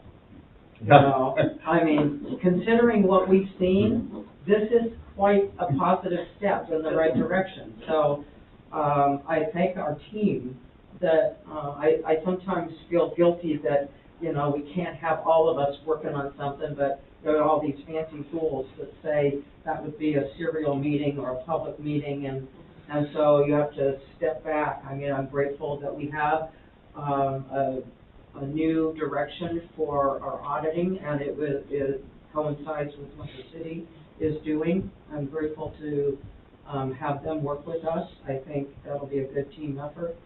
I am probably missing somebody, but I am grateful that I mean, it's very reassuring to have people say, hey, you aren't listening. You know, every complaint is a gift. I have said that from the beginning. And I think our Seaside swim team is in process, and I'm excited about that. And yeah, we need to make sure that our swimmers are safe. That's always my priority, and so I look forward to hearing back from USA Swimming now that I have followed their rules and communicated, surprise you guys via email. So I will communicate as soon as I hear more. And I'm just grateful to be part of this team, and I thank you. Yeah, so I'd like to echo Sue. I mean, I'm really grateful for the community showing up today and providing input. I think, you know, we heard some stories about individuals overcoming physical challenges and disabilities, and the importance of connection and community that's built at the pool, and about how learning to swim helps build confidence, safety, and personal growth, and all really important things to citizens in our community. And I think those stories, I took notes about some of those stories, because I think one of the things that we don't do well enough is sometimes capturing and retelling those stories and holding them close so that we remember that the pool is the heart of our district. And, you know, and the fact that those stories really matter, and they remind us that this discussion is about more than just the facility. It's about the people and the impact that our programs have across generations, and that's really important. So I really thank the community for showing up. Skylar, I agree with Sue. I don't think you have an egg on your face. I think the fact that you were so responsive, as somebody who's called on you a couple times in the past week to respond and answer some questions for me, and that you get right back to us. And, you know, and I think as we move forward, everyone's working their best to move us in the right direction, and sometimes we have a misstep, and that's just fine, and we do our best to correct it. And that's what we as a board are here to help with. And so I believe that we as a board have some of our own work to do to gain clarity about what our role needs to be and in making some of the decisions. So just so that there's clarity about this, because Skylar and the whole team needs us as a backdrop to help make sure that we're pointed in the right direction. I think that's part of our role. I would like to say to community members for showing up. You know, first of all, thank you for showing up, but also encourage community members to stay engaged with us. We're doing work and looking at how we improve communications across the district so that people are aware of what is going on. But for now, they can follow us on social media. They can check for postings in the lobbies, and they can join the notification list. And I think I would encourage people to keep connected to us for that. And that's all I have. Boy, you ladies are a tough act to follow. Yeah, how are we gonna follow that, Mike? You guys, yeah, it's been a good meeting, and I wanted to thank Skylar personally for allowing Mary Blake and I to meet with you last Friday, kind of short notice, and I thought that was good, and it really kind of set the table for, you know, Mary knows everybody in the community that ever touched that pool, so, you know, it was great to see that turnout. It's interesting to know that the North Coast Park and Rec District is not open Saturdays or Sundays. So all the more reason we should. Yeah, you know, if we're not careful, they'll steal all our business. You know, the people in Cannon Beach, they can go down there or they can come up here. So, you know, they're welcome to come here. But it's been a good meeting. It's good to air things out, to get that clarity. It's interesting that you know, somebody is putting words in my mouth, and one of the speakers, you know, accused me of, you know, supporting, you know, purchasing the SRC, you know, against the wishes of the community. Well, as far as I know, it's pretty much written, you know, in stone that the community was overwhelmingly supportive of us acquiring the old middle school. And it's a great asset, and we're all very excited about it. It would be a lot more exciting if there weren't all these roadblocks to opening it up. But at the same token, no one has shut us down either. So anyway, I'm happy to be here today. I apologize for missing last month's meeting. The bulk of it, I was between a rock and a hard spot. You know, nothing I could do about it, but happy to be here today. I'm glad you're here, Mike. Thank you, Mary. So, I am so proud to be a member of this community. You know, I listened to, I don't know, maybe 10 speakers. Everyone was eloquent, everyone was kind, everyone made a very good point. And, you know, quite frankly, I support the points everyone made. In terms of the budget process, when this funding was not removed from the budget, but wasn't in the budget, you know, that's my fault. I mean, Skylar, I'm responsible for raising those questions, and I didn't, and it didn't occur to me at the time how very important, not just the pool, but access is. And, you know, I see numbers where, you know, so many people attended this week, this other week, whatever. And I don't think it's just about attendance, because some activities, not all activities are equal.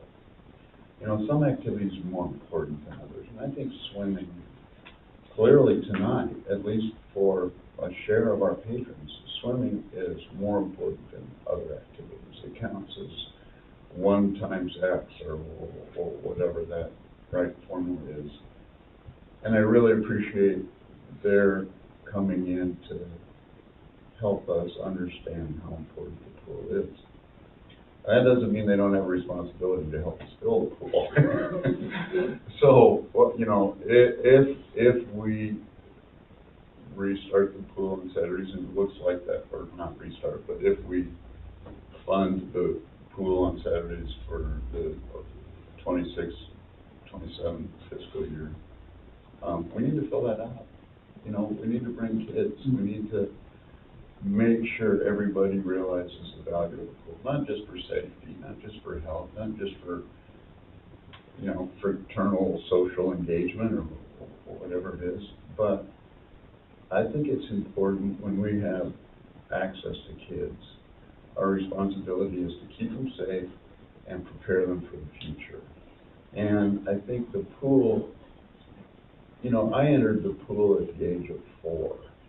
My dad's graduate assistant told me they needed somebody on the swim team, and I didn't know how to swim, but they took me anyway, and they taught me to swim, put me on the swim team, and that was at 4. And that experience for me, and it may be different for other people, but for me, it led to a lifetime of physical activity of some kind or another. May not be in the pool, often isn't in the pool, but I think the things you learn as a kid you carry throughout your life. And if we can get the kids to be interested in physical activity and to carry that with them, that benefits them not just today, next week, and next month, but throughout their lifetime. And I think that's important. So I would encourage the board to not just open on Saturdays, but take a look at what Sundays will look like. Or take a look at how we can increase hours during the week. And maybe we have to have a conversation with our pool participants and sit around and say, you know, what is really going to work best for everybody? I don't know what that is. I'm not close enough to the problem, but I really appreciate the fact that Skylar was so interested in making this right, to make this a big issue for us, and he did that. He's making it right, and hopefully this will improve. But again, we're in the recreation business. How do we know if we're doing a good job or not? And I think that's one of the questions we ought to ask when we get to the strategic plan, is how do we know? We get to know from feedback. We should have data. The data is difficult sometimes to obtain, but I think we can get there. And I think we can make this pool, whether it's this pool or a rebuilt pool 20 years from now, I think this needs to stay as sort of the pearl of the community. You know, people want to come here. We get people from out of the region coming here to the pool. So I think Carolyn does swimming lessons for Lake Oswego students. You know, so it's noted in the community that there's something special about this pool. So my vote is to keep it, expand it, do whatever we can to make more pool hours available. And when those pool hours are available, I hope that Vika Shirk is in the chair watching over our constituents, because she's one of our rock stars, and I want to keep her around and keep her interested. So that's all I have to say. Is there any other information to come before the board? Skylar, nothing? You know, I do want to say something that we haven't forgotten about before. We haven't forgotten about it. I mean, this was a bigger priority, so I don't want to talk about it tonight, but none of us have forgotten about it. Marty, we're still listening. A year later, we're still listening. Everybody in favor of adjournment? adjournment, say yeehaw. Yeehaw. And yeehaw. And the meeting is adjourned at 8:21.